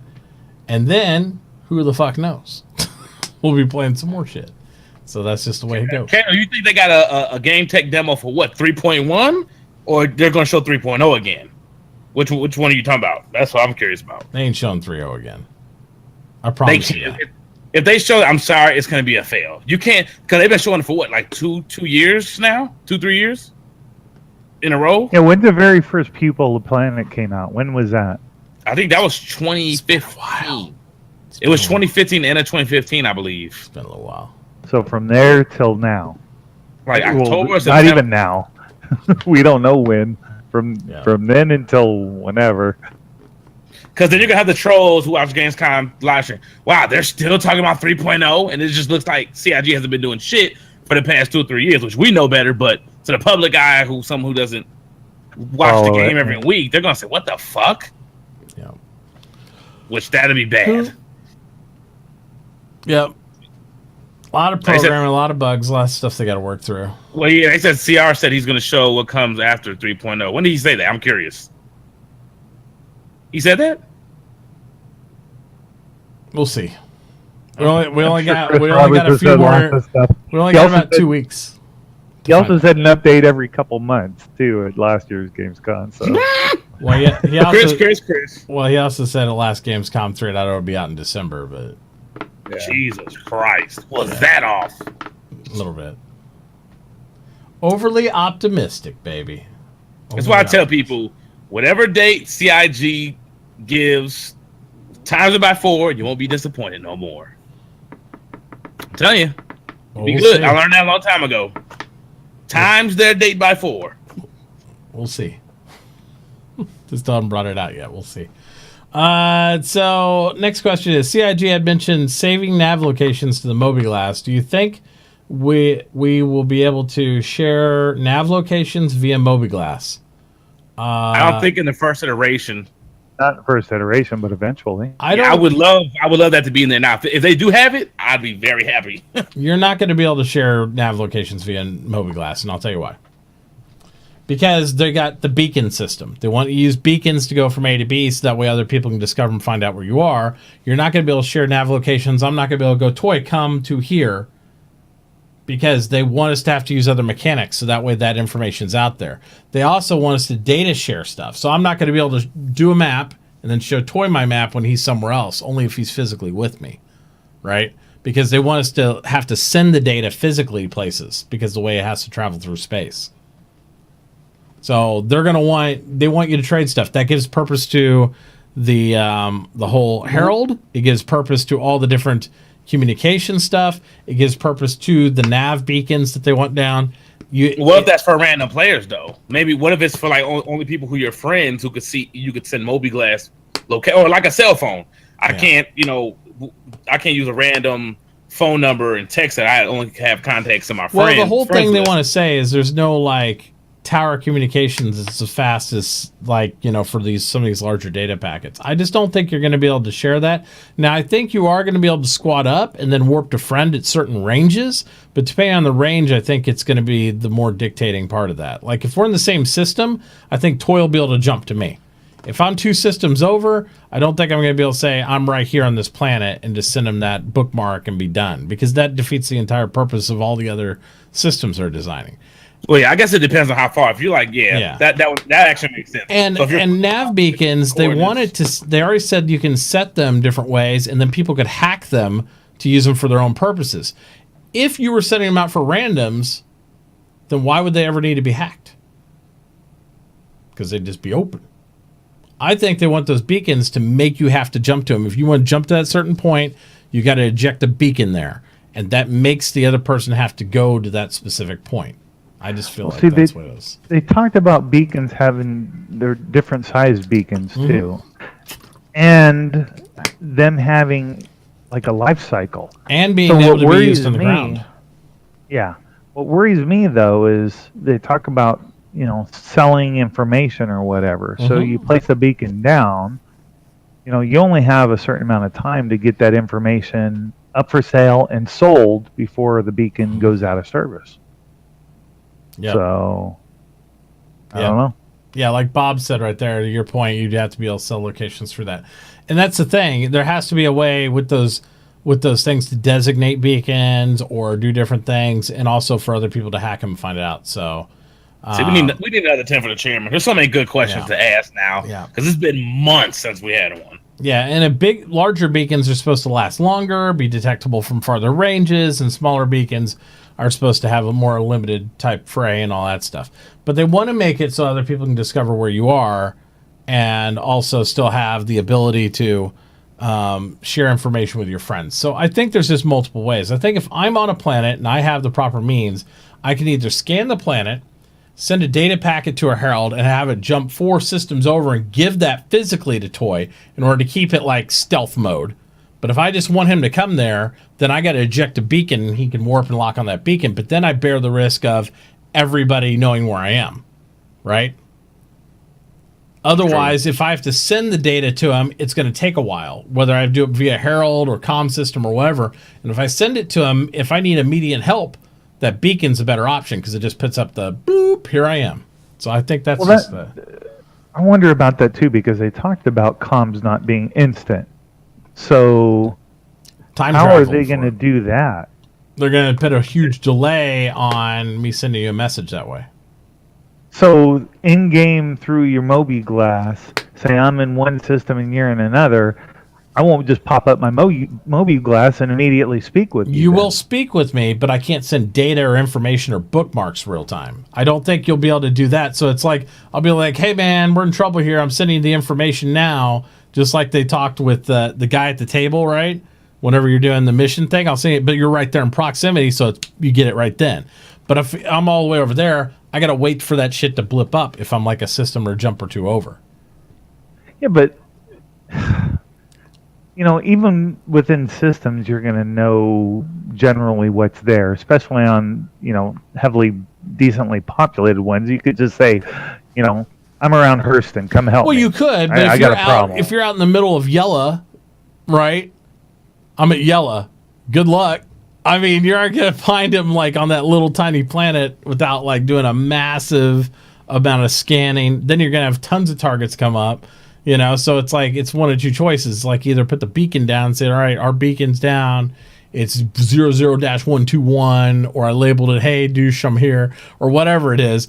Or I have to like have one of your guys, all right, run this over to the Idris, run this over to Toy, run this over to so-and-so, and then share that data packet so you know the exact location without me broadcasting it to everybody. Because I just think they're going to have to do it that way for gameplay. I could be wrong, but I really feel like they're going to have to do that. Because otherwise, why would we ever use a beacon? If I can always just message you and say, hey, here I am, just lock on me and go, what's the purpose of beacons?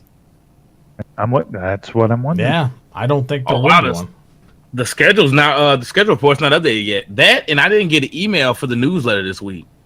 Very funny. And they even mentioned it today in the live stream that the newsletter should be up.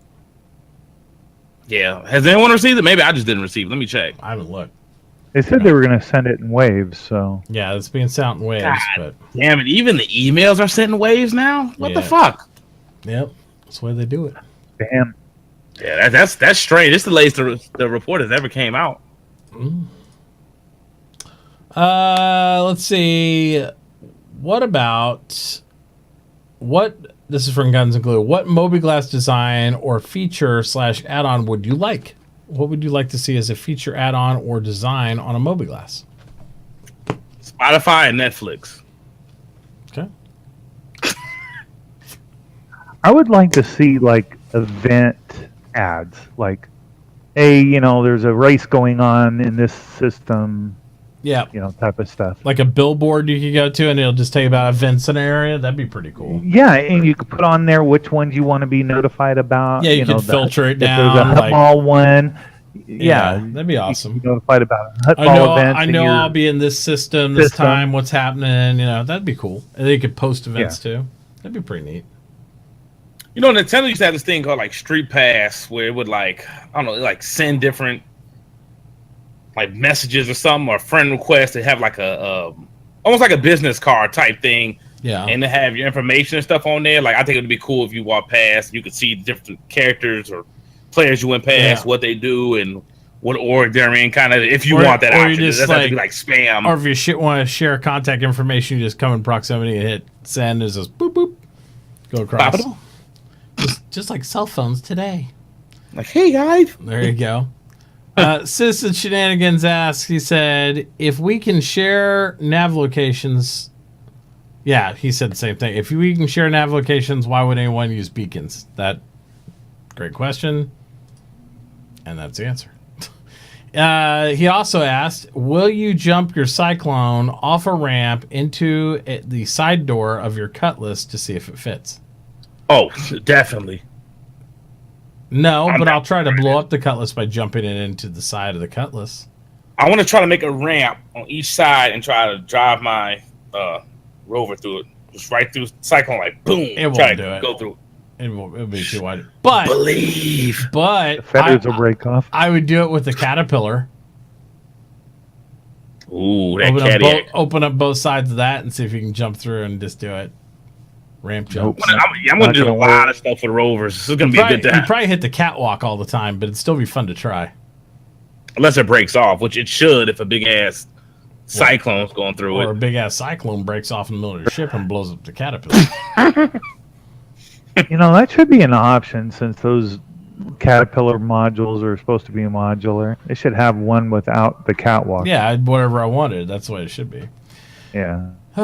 Because we haven't seen, they're supposed to have one for like a hospital module for it.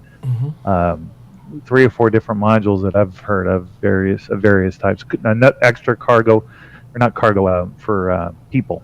Yeah. Module for it too. Elwook says, did you read the lore post this week? Some sweet insight on contracts and guilds. Oh, was it? Oh, I'm going to have to read that. I usually stay away from the lore post. I usually get kind of bored from that stuff, but... Yeah, I didn't read it this week. I didn't read it. Toy, did you read it? Definitely will check that out. I guess we all failed it. Toy didn't read it either. I know that. Oh, there goes your answer. Toy doesn't know how to read, so he wouldn't read it. He don't know how to control dong sliders. Okay. There you go. Anglo Mania, I'm assuming that's how you say it, but I'm probably wrong. Ground vehicles. Where do you think the logical path of development of ground vehicles, i.e., will we have a limited set of vehicles for players to use, or will we see player usable vehicles like trucks, vans, sedans, and so on? I think I know they already mentioned tracked vehicles. I wouldn't see why they wouldn't eventually have some sort of truck or something like that too. It makes sense. There's going to be tanks and stuff, but I don't think it's going to be a variety like we see today. Like, you got your Mustangs. Not? I mean, not that many. I mean, you'll have. They're going to go that crazy, but yeah, I mean, there'll be quite a few. Like, we got a variety now, but I don't think they're going to go too crazy with it like they did with the ships. Maybe they will because it's a nice moneymaker. I mean, you sell these at $40-$50 a pop. That probably makes you more money than some of the $300-$400 ships because everyone can get their hands on one. Yeah. Let's see. As long as they get a good basis amount out now, they can come out with as many and even have to release. So. Yep. Absolutely. Let's see. What do you think, this is from Grizz, what do you think the game-changing ship will be? The one that Ben keeps referring to that earlier, that game-changing ship. This one is a reach, and I'm hoping this is what it is, but I'm hoping it's a space fishing ship because I loves to fish. It's got to be like a ship / boat. So come on the water, land, get your fish on. Got a big ass 890 jump.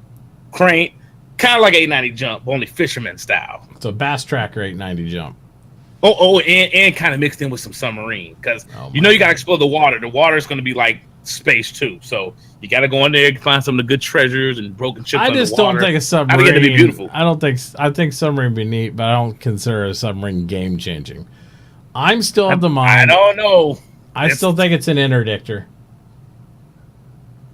I have 2 theories on this, and we discussed one of them, I think. A mine layer ship, if they're going to have any kinds of mines. And I think that would be pretty cool. Well, they did. That was one of the options at one point, remember? What we haven't seen yet, and something they can actually use now, is like a tugboat ship. One with the tractor beam that pulls ships. Because we have ones that repair. We're going to have one that repairs ships. We're going to have one that the reclaimer that basically breaks up a ship and takes its materials. But you're not going to want to have your ship reclaimed. You want to keep that thing. You want to get it to the repair ship. How do you get it to the repair ship when it's dead in space? You need to have that tugboat ship to grab it and bring it back to the repair stations. Pulling the damn Idris. I don't know. It might even need to be. They might have to have variable sizes depending on how big the ship is. So I remember us for small ships and a big one for big ships. So the mine sweeper, well, not mine sweeper, but layer, whatever you want to call it, that lost to the Reclaimer at the time, because they had the different ships that you could vote on, and everyone voted was like, oh no, the fucking salvage ship. I forgot what the other choices were, but I know that mine ship was definitely in there because that was one of the other ones I wanted, but I would definitely voted for the salvage. Yeah, I still think it's going to be interdictor because they have no ships that can tackle anything yet, like nothing. And they've talked about interdiction. The only thing that they have even does a little bit of interdiction is the EMP, and that just kind of shuts your shit off for 6 seconds, and that's it. So the Crucible is not a tug; it's just a repair that you have to go to, or it comes to you, type of thing. Yeah. But I mean, it could grab the ship when the ship is nearby at the back of it and pull it into its bay. But those arms are meant to be repair arms. Yeah. It's not taking you from, like, you know, say you go to Korea and get blown up outside Korea and your ship is sitting there floating around. It doesn't take your ship from there and you know, Crucible isn't going to drag it to where, you know, safe place. And let's be clear, when we talk about a game-changing ship, they're talking about it introduces a game-changing feature into here. So that's what Ben was relating to, something bringing in a new feature. And that's why I'm like, you know, subs and stuff are cool, and I think it'd be cool to have them in the game. It doesn't change the dynamics of the whole game way you play it. It'll change how you deal with water on a planet, but it has really nothing to do with outer space at all. You know, and I'm not saying don't have them. I'm just saying I don't think that's a ship like what we're talking about. That's like a what if it's a ship? What if it's a ship that could land on planet and turn into a base? They did. Now, Nikki asked Ben about that jokingly, and he said he would not confirm or deny that they have one of those, but that wasn't the ship he was talking about. Oh. So they might have that anyway. We think they're going to be like a mobile base thing that you could like drop down from planet to planet, but he didn't say confirm or deny. So it's at least being able to talk about. They're at least internally talking about doing something like that, which is exciting. That's really cool. It'll make sense. That's like we were talking about last time with the big ass mobile bases. Yep. Especially if it's a ship that could just fold up, go, and that'd be awesome. Absolutely. Anglo also asks this, I've asked this on other Star System panels, but do you think bombs, i.e. underpower, guided or unguided munitions, have a place in the game? I think so. Yeah, I would agree. Especially for like some of the ground combats that's going on. Yeah, I could see them having a definite place. A base sitting in place, you could just whoop. Well, because even though they talked about orbital cannons and stuff like that, a bomb pits your aircraft, depending on what the bomb's limitations are, puts aircraft in jeopardy. It makes them fly over the object to hit it. It makes them actually introduce them there instead of saying, we'll just glass that shit from out here in outer space and fuck them. It brings them down in the atmosphere, makes them interface with that, and then it also gives you an ability to use a point defense system to try to actually, you know, take that bomber out or take that ship out. So I like the idea of bombs. I do. Yeah, I love bombs in Battlefield 1. And it gives you the opportunity to miss, too. A big fucking crater in the ground, you take cover, and I love it in Battlefield 1. Yeah. Yep. All right. Let's see. Bear Owl says, speaking of run speeds with the roller, what do you think the new Wooting pressure keyboard... I don't even know what that is. It's a keyboard that has pressure keys. Okay. The NF say that the keyboard and mouse player no spike the EM stig, thus losing the stealth when moving. Oh. Okay. Say you could let the keyboard and mouse player no spike. Okay.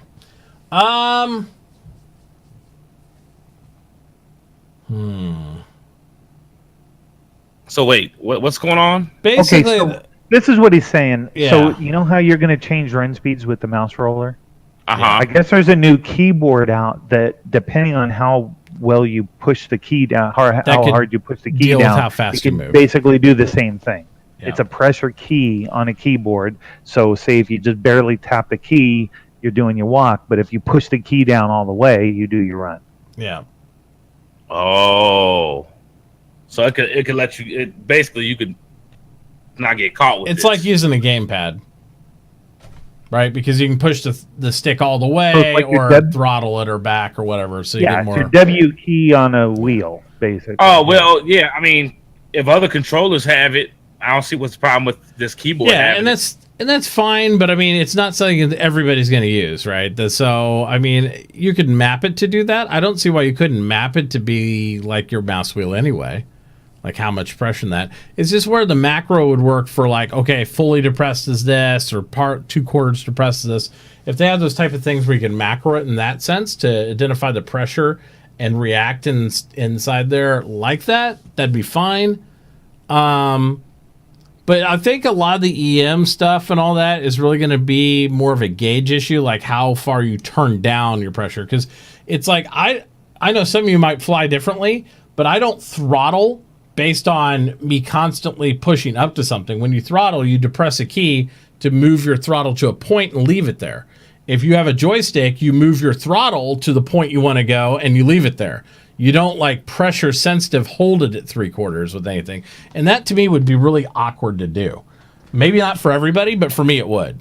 You know, but that's how you work on a gamepad, right? Like if you're sitting there playing GTA or anything else on like a PlayStation or Xbox, you throttle at how far you want to throttle. You want to gas it all the way, you push it all the way. You want to throttle off and just kind of nudge it and slide it through a corner. You go like 1/4 to 3/4 of the full throttle. I don't see a problem with that. I just don't know if they're going to have the macro support to do that. You'd have to almost map your keyboard like a gamepad, which would be really But weird. I think, I don't think this mouse wheel, I think the mouse wheel is basically a 3-setting thing. You scroll it up once, you go from a walk to a trot.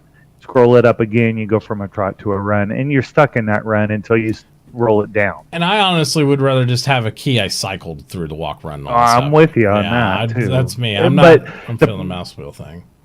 The problem, you've seen how many keys they got already. Yeah. And they're just going to add more and more and more and more crap. So we'll see what they do that's with that. their way to try and get around that. Well, yeah, we'll see. Because I also use, for my cameras, when I go out F4, I zoom with my mouse wheel in and out of the camera system. So I don't know. We'll see. I mean, there's so many controller steps and stuff that people could work around. I mean, it's going to be hard to crack down on everything. I mean, I could set macros to this thing. I don't know if you guys could see it, but yeah, I could set macros on this little thing. Just don't know. There's Yep. no way to control it all. Mm-hmm. Absolutely. Let's see. Boom, boom, boom, boom, boom, boom, boom. Will you be offering taxi/rescue services for a fee for people stranded on the moons? And will you be the one who sneakily destroyed their ships who left them there stranded in the first place? It's called marketing. It's a nice hustle, bro. No, I don't. Most of the time, we're going to be so busy that I don't see us going out and trying to ever grief anybody that didn't ask for it. Like, if you come up and fuck with us, I'm sure we'll just pop you and move on. But we'll be on jobs. No mercy. We'll be on jobs. You know what I mean? Because we're going to be out doing contract stuff. And if you hire us to do a contract for a pickup and we have a pilot available, sure, I say why not? We'll pick you up. But if we're over there either defending or reallocating assets, or we're out on helping out with a mining op, or whether we're doing exploration or providing direct military support for like somebody else's war, I don't think we're going to have time to be like, hey, that guy, let's blow up his Aurora, and then we'll see if he wants to pay us to get off the island. That just seems like a complete waste of time. Plus, it gives your company a bad rep. And we're not pirates. Yeah, there will be ratings, not in 3.0 probably, but I think it's going to be like a rating system. They said like, oh yeah, this guy's a 3-star, 4-star, whatever. Yeah, and I mean, as long as the game allows it, we're going to tear shit up and play with everything. But as the game keeps evolving and there's a reputation system and stuff, my guys have to remain, for the most part, fairly neutral. And the reason is because with the rep system and everything else, the reason we need to be neutral is because we need to travel to all areas of space. Because we have contracts everywhere. And even if we have to do dirty deeds in one area, we have to be able to recover that rep so we can operate in that area again. So that's the life of a mercenary is not an easy one. You might get paid for jobs, but at the same time, you really have to worry about remaining chaotic neutral. So that's just kind of how it goes. Chaotic neutral. Yeah. It's one of those things like that. Let's see. And that was some citizen shenanigans. Good question, though. And Eglo said, player-run bases. If players will eventually have player-made and run bases, How do you foresee these bases being secured from being raided, either when other players are on or offline? Hire some NPCs or have some people that don't sleep. That's it. Yeah, if it's like anything like some of the other games that are out now, that's the only way you could really defend them. Yeah, and I'm sure you get notifications if they attack one of your group spaces. You can have different settings, on the base and stuff like that. But yeah, they'll come into all the systems. But yeah, you'd have NPCs there. Same way any structure you have, like in another sandboxy type game. Like if something happens to it, you have the options alarms. Like even in Ark, even though you don't always know if somebody broke into a base, if you had an alarm system there, it would email you and notify you, hey, somebody's in your shit, and you could get up and deal with it. But the only game I really remember where it was pretty much safe was when I was in Arcade. You had to pay a tax in a safe player zone. My house and shit was protected. My farm, as long as my taxes and shit were paid. If it was free land, your shit would get stolen and destroyed or whatever. But yeah, it had to be in a taxed area. I also believe that, people say pay an org and stuff like that. You ain't got enough money to pay an org to sit on your ship for 24/7 because it wouldn't even be worth you owning the shit. You're going to have some sort of notification system, maybe a contract or a retainer like with a group like us, saying if shit happens, you're guaranteed a certain rate to deal with it. Or you're guaranteed that you're one of our first primary customers to deal with or something like that. But if you wanted to pay Overwatch to sit on your little house 24 hours a day, I imagine it would be worth way more money than what your whole house is worth to do that. Because it's boring gameplay, and you have to pay somebody to do it. Yeah, it just won't happen. And then someone may pay them more to even break in your shit. Like, look, they're paying you that, I'll triple what they're paying to watch it. NPCs and turrets work way better. That's just the way it goes. That's your best bet. Mm-hmm, for sure. Don't put nothing too valuable in there. Yep. Keep it on your body. At least you'll die with it. All right. I'd like to hear your opinions on players having personal space. Not a hangar in a ship, but such as an apartment or something like that. I've been championing that forever. Yeah. I think with these big, huge cities they should start using that real estate to sell, rooms in those things for people to decorate because people love that type of stuff. Absolutely. I think apartments, land, holding hangars, and some people aren't going to, even when you could put down your own module space like areas, they don't want that shit. An organization like mine, even if we had a 10,000 members like Tess did, I don't think anybody wants to sit on these places. So some people would opt, as long as they're not harboring illicit materials, to just rent a space in the city. I want an org hangar inside the city where Geo or Toy or anybody could grab spaceships if we need them and stuff, and you're going to want multiple ones because your shit doesn't just appear places. You're going to need multiple locations for yourself, your org, or wherever to store ships and assets throughout the verse in order to have them on hand. Because if you leave something at Port Orsar and you go like 3 jumps over that way, you only got the ship you brought. You ain't got the ship back there. And then you have to pay an NPC or a buddy to bring that shit to you. That's the way it works. I've always been curious with the hangar stuff now because every time I think of, what's the nice looking hangar, the Revel in York, I think of somewhere like that in Terra, or if it's something like, the asteroid hangar, that'll be somewhere like around Grim Hex and stuff. I just think that whole hangar thing needs to be revamped because all the hangars are going to look the same, shouldn't look the same in different areas. Yeah. So. This is how I foresee it happening once the game releases. So we're going to be in one area, and we're going to have, like you said, an area, ships for that area. We're going to have multiple accounts. Because if some shit happens somewhere else, we could just switch accounts and be in that other system, jump on our ships that are there to deal with an issue. To a certain point, that's correct, because you don't have to have skills. You just have to have your assets there. So the way multiple accounts are going to come into play is to cheat on time travel. So I don't have to, I need men in this area and I need men in this area. I already have multiple accounts. Some of them are designated for that type of stuff, but other ones are designated to maybe be inside different organizations. So that way I know what's going on in all the orgs to gather intel. That's just the way it works. I mean, I need one just for trolling because I can't be trolling on my good boy account. So I got one just for troll shit. Yeah, the one that will get banned week 1 of launch. Boop. Oh yeah. There you go. It's like, damn it, that was $45. Next question. Do you guys think we will be able to manually enter coordinates to select a location to quantum to? In order to explore, we need to be able to select areas no one has ever been to. I don't see why not, but I think this looks like it's just a click on the map. I don't think you really have to like say I'm sitting with Toy. We're looking at my Moby glass, and we haven't been to this region of the planet, so we haven't unearthed it yet. I could just put a marker and say, let's try to go here, right? If we're in proximity, like with each other. But if we're, like we talked about earlier, in separate locations, we're going to have to remain in line of sight of each other, because it's not like, or a radar of each other at least, because we're not going to be able to, like, if I go there and say, come to me, I don't think there's going to be a way for them to come to me without them having some sort of like squad up thing or something else where we have to be in location. Unless they make squatting to where you have to be together to squad. That would be interesting. That would be. You have to be within a certain radius. Yeah, like at least on radar. In the squad. Yeah, because then it would make sense where, say we're all together and we're leaving Port Olisar, and I'm like, all right, Toy, you go check out this region of the system. Gio, go over there, and I'll head this way. And then we could still jump to each other because we initiated squad together, right? Instead of just being anywhere in the system and teaming up. That would mitigate any of the issues of like, well, Toy's over there, we just party up and I jump to him, and now all of a sudden it's OP because Toy could just yell for help, get 15 Space Bros online, we all squad up from random locations, we just all jump to him and dog pile on whoever's getting him. That's not going to be fun because that's going to make the big orgs too OP.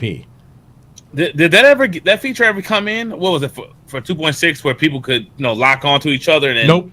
follow? They never made it. Nope. Because I remember seeing, what presentation was that? I forgot. See, I keep forgetting when. They talked about that in the initial 3.0 like type stuff where you were going to be able to squad and do different things like that. That was when they first showed 3.0, and it was together, and they were like real close, and they clustered and just boom, boom. Yeah. And that was perfect. The thing is, it's like they got to figure out a way to work the beacon system. They got to make sure that they're not making it too OP just to jump around, and they got to be able to control player movement as a unit. Or, for example, all our test bros, right, from test, would just be able to dogpile everybody all the time. Right? If you're in trouble, Gio, and there's 100 people from testing system, you just go, oh, I'm in trouble, and then test would just come over there and do that. But that gives nobody the opportunity to ever get at you, right? So it's better to have it would people have to be a certain amount too. Well, and it'd be better to have like, okay, if we're going out in this new system we've never been to, we got to party up to begin with, then we can spread out, then we can jump to each other. That makes sense. Just like when you invite people to a clan, an ARC, or any of the other games, we had to be right by each other to do it. We had to find each other to make that happen. I like that mechanic better than being able to radio your location and just jump there. So, hot off the press. I think the schedule. All right, Brew. Thanks, man. Yep. Hot off the presses. Yeah, it is and it's not, Notorious. I don't know. I like the idea of like if it's on, I can eject a beacon out of my ship and bring everybody right then. They don't have to be in my party. You know what I mean? It's like I'm gonna pop this thing, but you might bring more hostiles. You have no idea. You're just lighting up the radar like whatever. I like the idea of proximity stuff to where you manipulate the space that way. They got rid of aim dates. They just said the hell with it. I knew that was going to happen. Too much salt was flowing. Yeah. Oh my gosh, you said June. You said August. You said July. Well, I mean. Oh, this shit. Let me tell y'all. This shit definitely got pushed back. Brace yourself for like September, October. If they getting rid of them dates, that's not good. That's why they started the segment. Like someone said earlier, it's definitely going to be about 4 or 5 episodes. Could be. And another thing we were talking about that backfired earlier, I know no one really paid attention because everyone, when it first came out, everyone was bitching, was the contest, the referral contest. Nobody freaking won. Not the content creators, nobody hit the goal, but somebody won because they just said whoever's the highest wins. No, that was for the Idris M. It said you had to hit 2942 to get to Gamescom this year. Yeah, they aren't going to sit over there. They're just going to give the ship price. Yep, unless they renege on that. So yeah, the contest ended on the 8th. Nobody been really talking about it, but it was a big fail because 3.0 was supposed to launch, and then that's how a lot of people probably would have seen it. A lot more eyes, a lot more referrals would have came into play, but it never happened because the way 3.0 is going. So that whole little referral contest backfired. Well, and it's not something they necessarily foreseen then. They thought that they'd be able to deliver 3.0 a lot earlier. So I'll be interested to run this through the diff checker. Diff checker is good.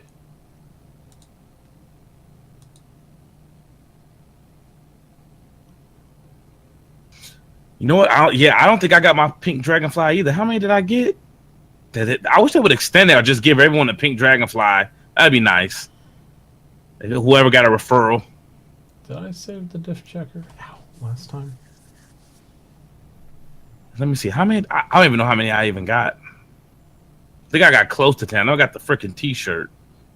So who gives a fuck about the t-shirt? I don't think I've gotten a referral in a long time.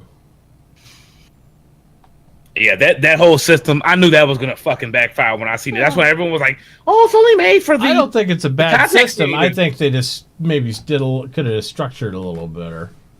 You know? I think it wasn't realistic. Like, they marketed it as if it was like a World of Warcraft or one of these big known MMOs, and it's not. Well, like, I don't know why they think people that had a huge amount already, so they thought they'd just drive those higher end content creators to like push. No way. Hard. And when I seen Board in like third or fourth place, and he's the biggest YouTuber with Star Citizen. When he's getting overran by some other guy who's pay to win on Google Ads or whatever, I mean that's unreal. Yeah. Yeah. So yeah, that wasn't going to happen. I don't see the diff checker right now. I had a link for it, but the gift checker, what's that? Diff checker, it checks all the differences between this version of with that one and the other. I thought you said gift checker. I said no. Diff checker, difference checker, basically. Yeah, Inner Hype. I was hoping Board won too. That's my homie. I was like, I'm not gonna make it, so I'm rooting for Board. Yeah, but that's the only person I would have rooted for that was in that category. Yeah, because let me see. Let me go back on there and look at the other people I've seen. I'm like, who the hell are these guys? Let's see first. Some are regionally different from different areas and stuff. Is it me, or I'm not seeing mining at all in 3.1 anymore? Oh. Let's see. Yeah, Board was number 4. Schwimmy was 3. Alpha Cast, he's a YouTuber. He does Overwatch stuff in another language. Mm-hmm. And then some dude named Jeff Easy. 1,685. So that is the most right now. I've never heard of that guy who has the most referrals. So everyone was bitching about the content creators. Pachow. There you go. Yeah, nobody made even close to that. Not even close. That's crazy. Yeah, I don't know. I don't see not even half. I don't see mining in there either. They said you never saw mining in 3.1. I thought we did. Maybe now they didn't, because once they pushed it back to 3.1, they never updated that extended list, I don't think. Is there a new, like,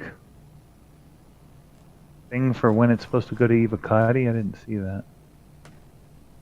Yeah, they said mining wasn't in before either. Yeah, I don't remember seeing mining in 3.1 either, or no one even talking about it, because people have made videos and stuff about that. Well, I think it's been verbally said, but I don't think it's been written down. Which is unfortunate, because that'd have been something, because we've seen the prospect in that one picture. It looks sweet on the ground, so. Yep.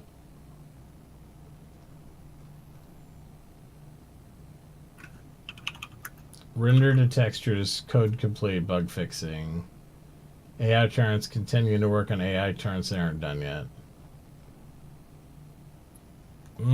We'll talk about the mining UI has been pushed back quite a bit. We are adding the implementation Consystem UI to 3.0, which allows people to hail and request landing on space stations. They've identified further work needed with the feature and unable to immediately start work due to resource conflicts, meaning that they need to be used for something else. Gamescom prep. So they aren't going to be working on that until it's not scheduled to be done now until August 25th. Yep. Just got my newsletter too. So that's the farthest back date I can see is August 25th to get like that in too. So. Oh no, yeah, referral contest has officially come to an end. Fuck, I didn't get my. God damn it! I wanted that fucking dragonfly. The Hello Kitty one? Oh my god! I would if 3.0 would have dropped and I'd have made videos, I would have hit that 10. Easy. I probably would hit more than 10. But you had to get 10 during the contest, right? Yeah, during the contest. That's bullshit. So it didn't count what you had before. They'll do more contests, I'm sure. Well, I got like 5. Yeah, those things are gonna be. Whoever got their 10 referrals, those fucking pink ass dragonflies are gonna be worth a lot of money in the verse. People are gonna sell them like crazy. You gotta go in your settings to find your referral contest, and you'll see it's gonna be on the top. But I don't think it tells you how many you've gotten from now to then. It only tells you what you currently have overall, right? Nope. Yeah, that's why I'm confused. Yeah, Togar, the minus schedule with the 3.1 and last year's Sitcon scratch all that stuff you've seen. Because even 3.0 that we're getting now is nothing like what was in the original slide of last year. They added a whole bunch of shit from 3.1 and kind of mixed it in with 3.0 now. So that may be in like 3.2 at the least. Yeah, I don't think... let's see what I got. That referral contest was a big fucking fail. I'm sorry. It was just a big fail. Because they anticipated 3.0 to come out with it. Oh, shit, did that backfire? Yeah. A lot of prospects. Yeah, I got a lot of prospects, too. I think a lot of the prospects are waiting for 3.0 when the game releases, but I think I would have had a lot. 72 prospects I got. Huh. I thought you would have more than me. No. Well, this is weird. If most of my people are already in it deep, they already know. I got 173 and then 172 prospects. Looking at item line 334, it changed the ETA to 18th of July was July 11th. Well, is it done? Obviously not. No. UI isn't done yet. Why does it have a past date on there and not a future date? Doesn't say feature complete, bug fixing in progress. Yeah. Oh, I guess it does. Never mind. Yeah, we gotta get some more referral points because I really want that 2017. I want that Lieutenant General. Oh, he was good at Google AdWords. Yeah, he did his thing. Because you get that javelin. Oh yeah, for the lifetime. Now lifetime, that's what's holding me back from getting that javelin because I think I could do that lifetime. I think I can do it when it's all over and done with. Plenty of time. Yeah, I'm thinking about it. See if I want to pull the trigger not on that Javi. Oh, I'll wait for that or I'll earn it in game. One of the two.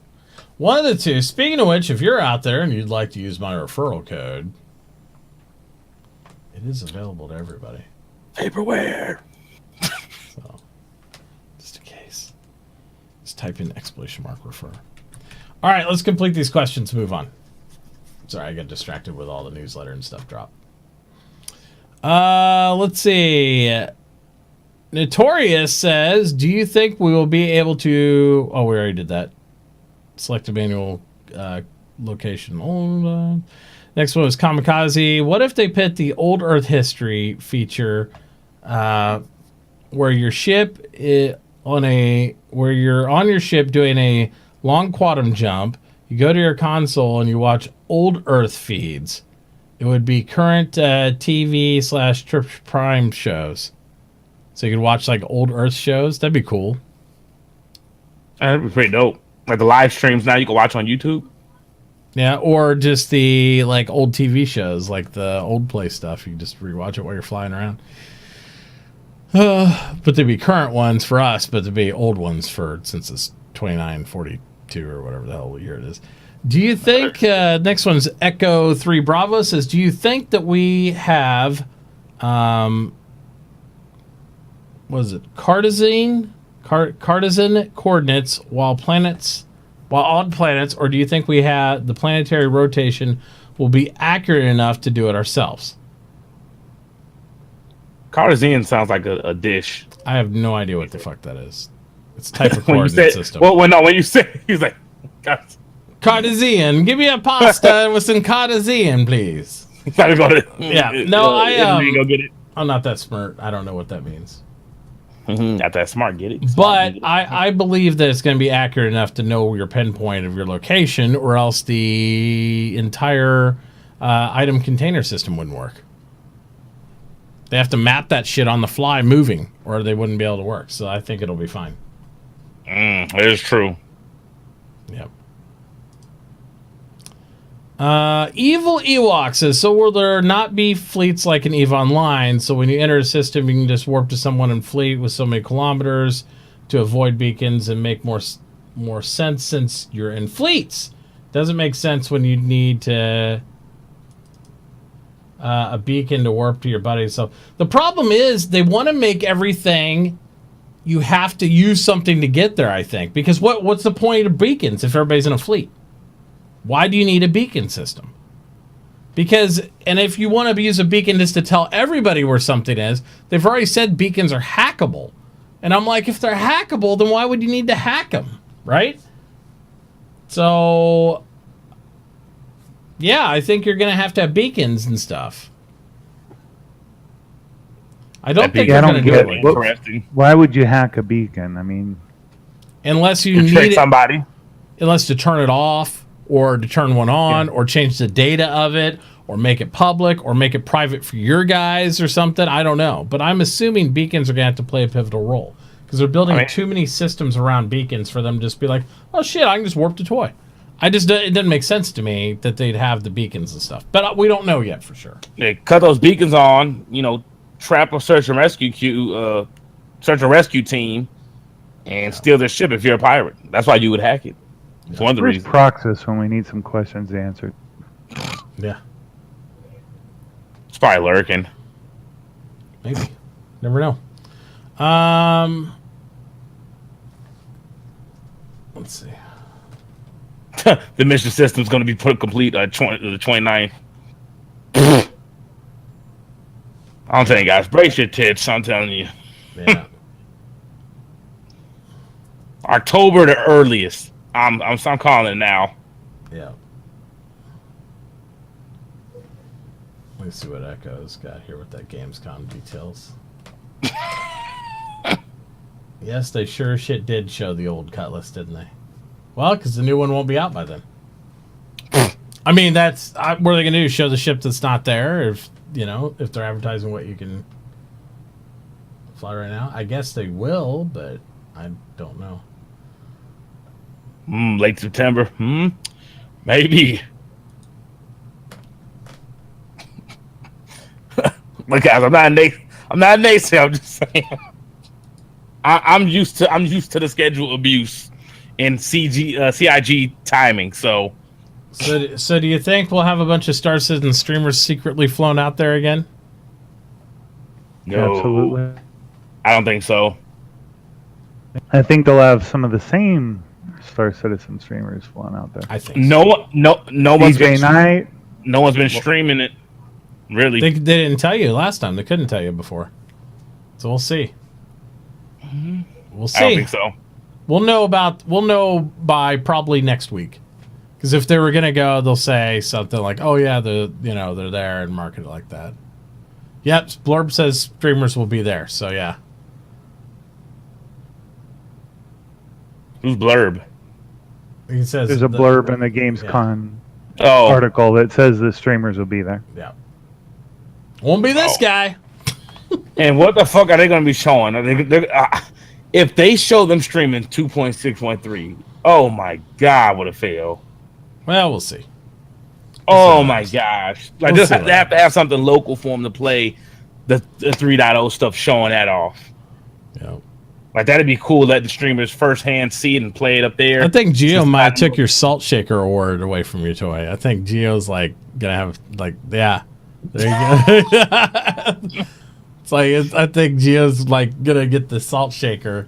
Well, I'm just saying they cannot. That's such a fail. You cannot show 2.6.3, the shit we've Well, been what are you fucking going to show? Nothing?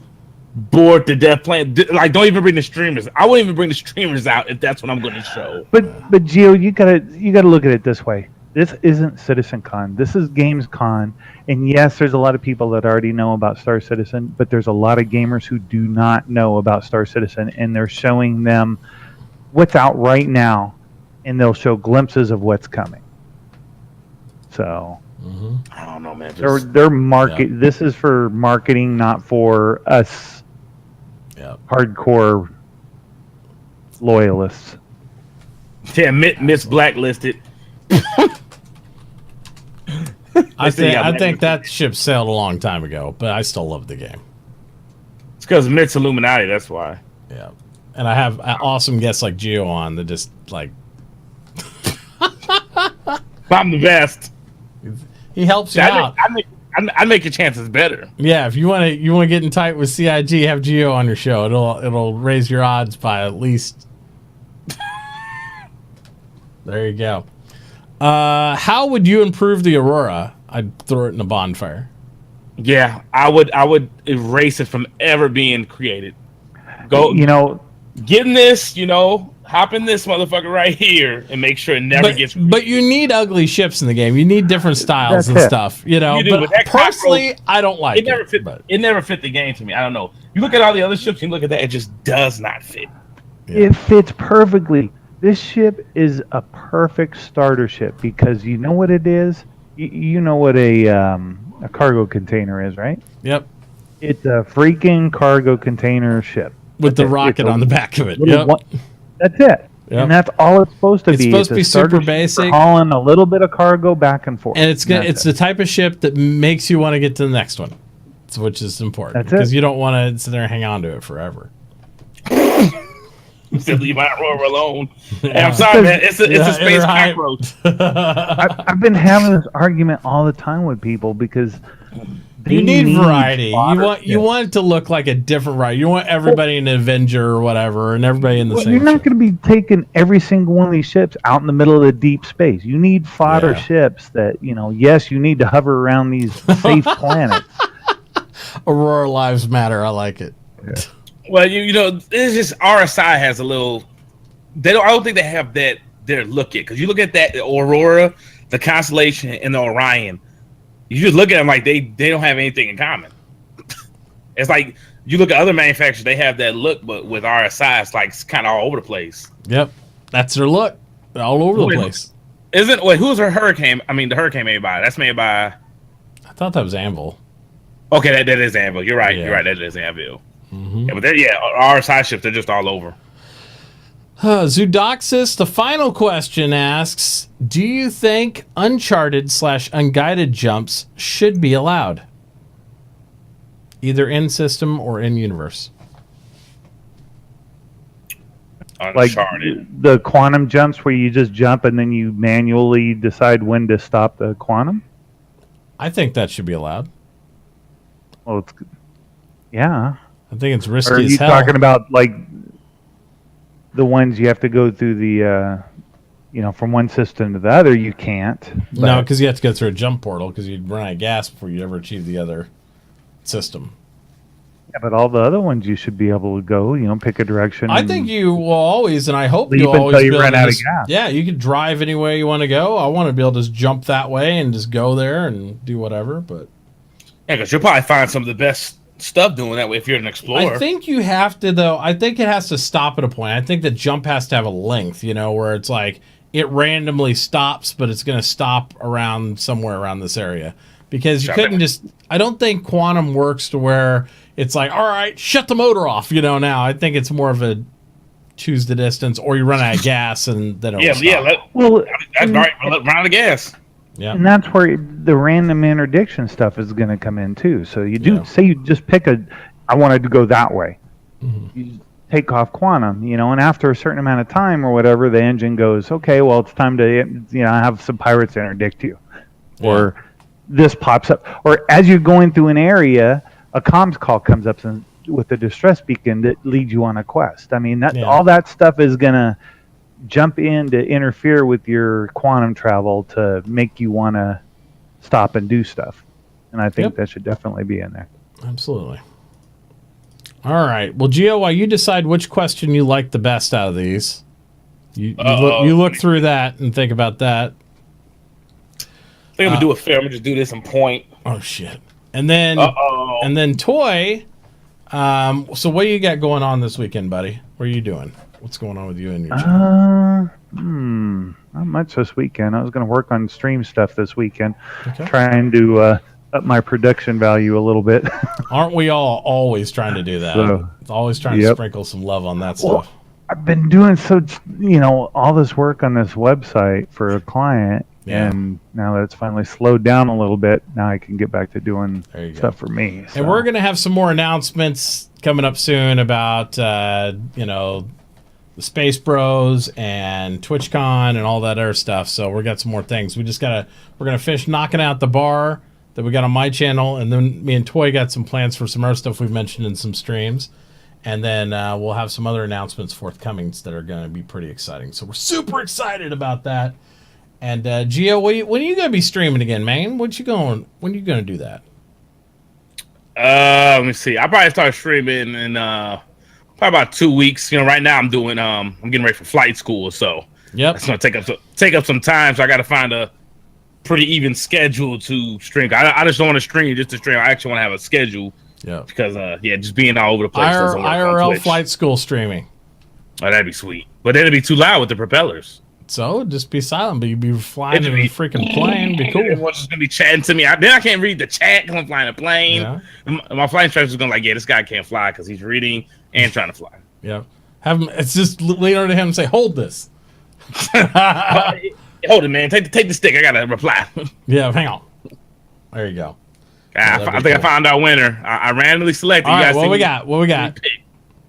Bear Owl for question 117. He won. All right, Bear Owl for the speaking of runs with the roller pressure. Yeah, the pressure keyboard one and all that stuff. That's cool. Yep. All right, good job, Bear Owl. You have been. That was a good question too. See, I randomly picked it. See. Yeah. There you go. There you go. So we will get down to Bear Owl and we will send him a message, and he will win a piece of hanger flare for that. We're still running the other raffle, guys, and all that jazz, but we are going to be cutting the episode here so we can push it out to YouTube and all that jazz, and we'll be right back on here in a minute, and we're probably going to play a little bit of Dark and Light. What time is it? Yeah, we're going to play a little bit of Dark and Light for a little while and bullshit with you guys for the SpaceBro after show. Yeah. Yeah. We'll do all that, and then we'll be back here. So, guys, we appreciate you all being here and tuning in. We're going to be back every Friday right around the 10 p.m. CST hour. So make sure you tune in here for all your news and Star Citizen information and to hanging out with the SpaceBros. And we look forward to seeing you back for that next week. But I'll be back online here in just a few minutes. And, we'll play some Dark and Light, and we'll complete this raffle. So if you've entered, your entries are still good. And if you haven't entered yet, you can go ahead and do that. And we will get back, and we will be giving away this lovely, sexy Nox Q to one lucky winner this evening. So thank you, and we'll see you guys later. Yeah. No. Brush silver. White, yeah, you said yes. Brush silver. White Nox. Nox White. It's Nox White. White Knight or White Nox? It's not White Nox White. It's Nox White. All right, guys. See you later. Have a good night. Peace out. Deuces.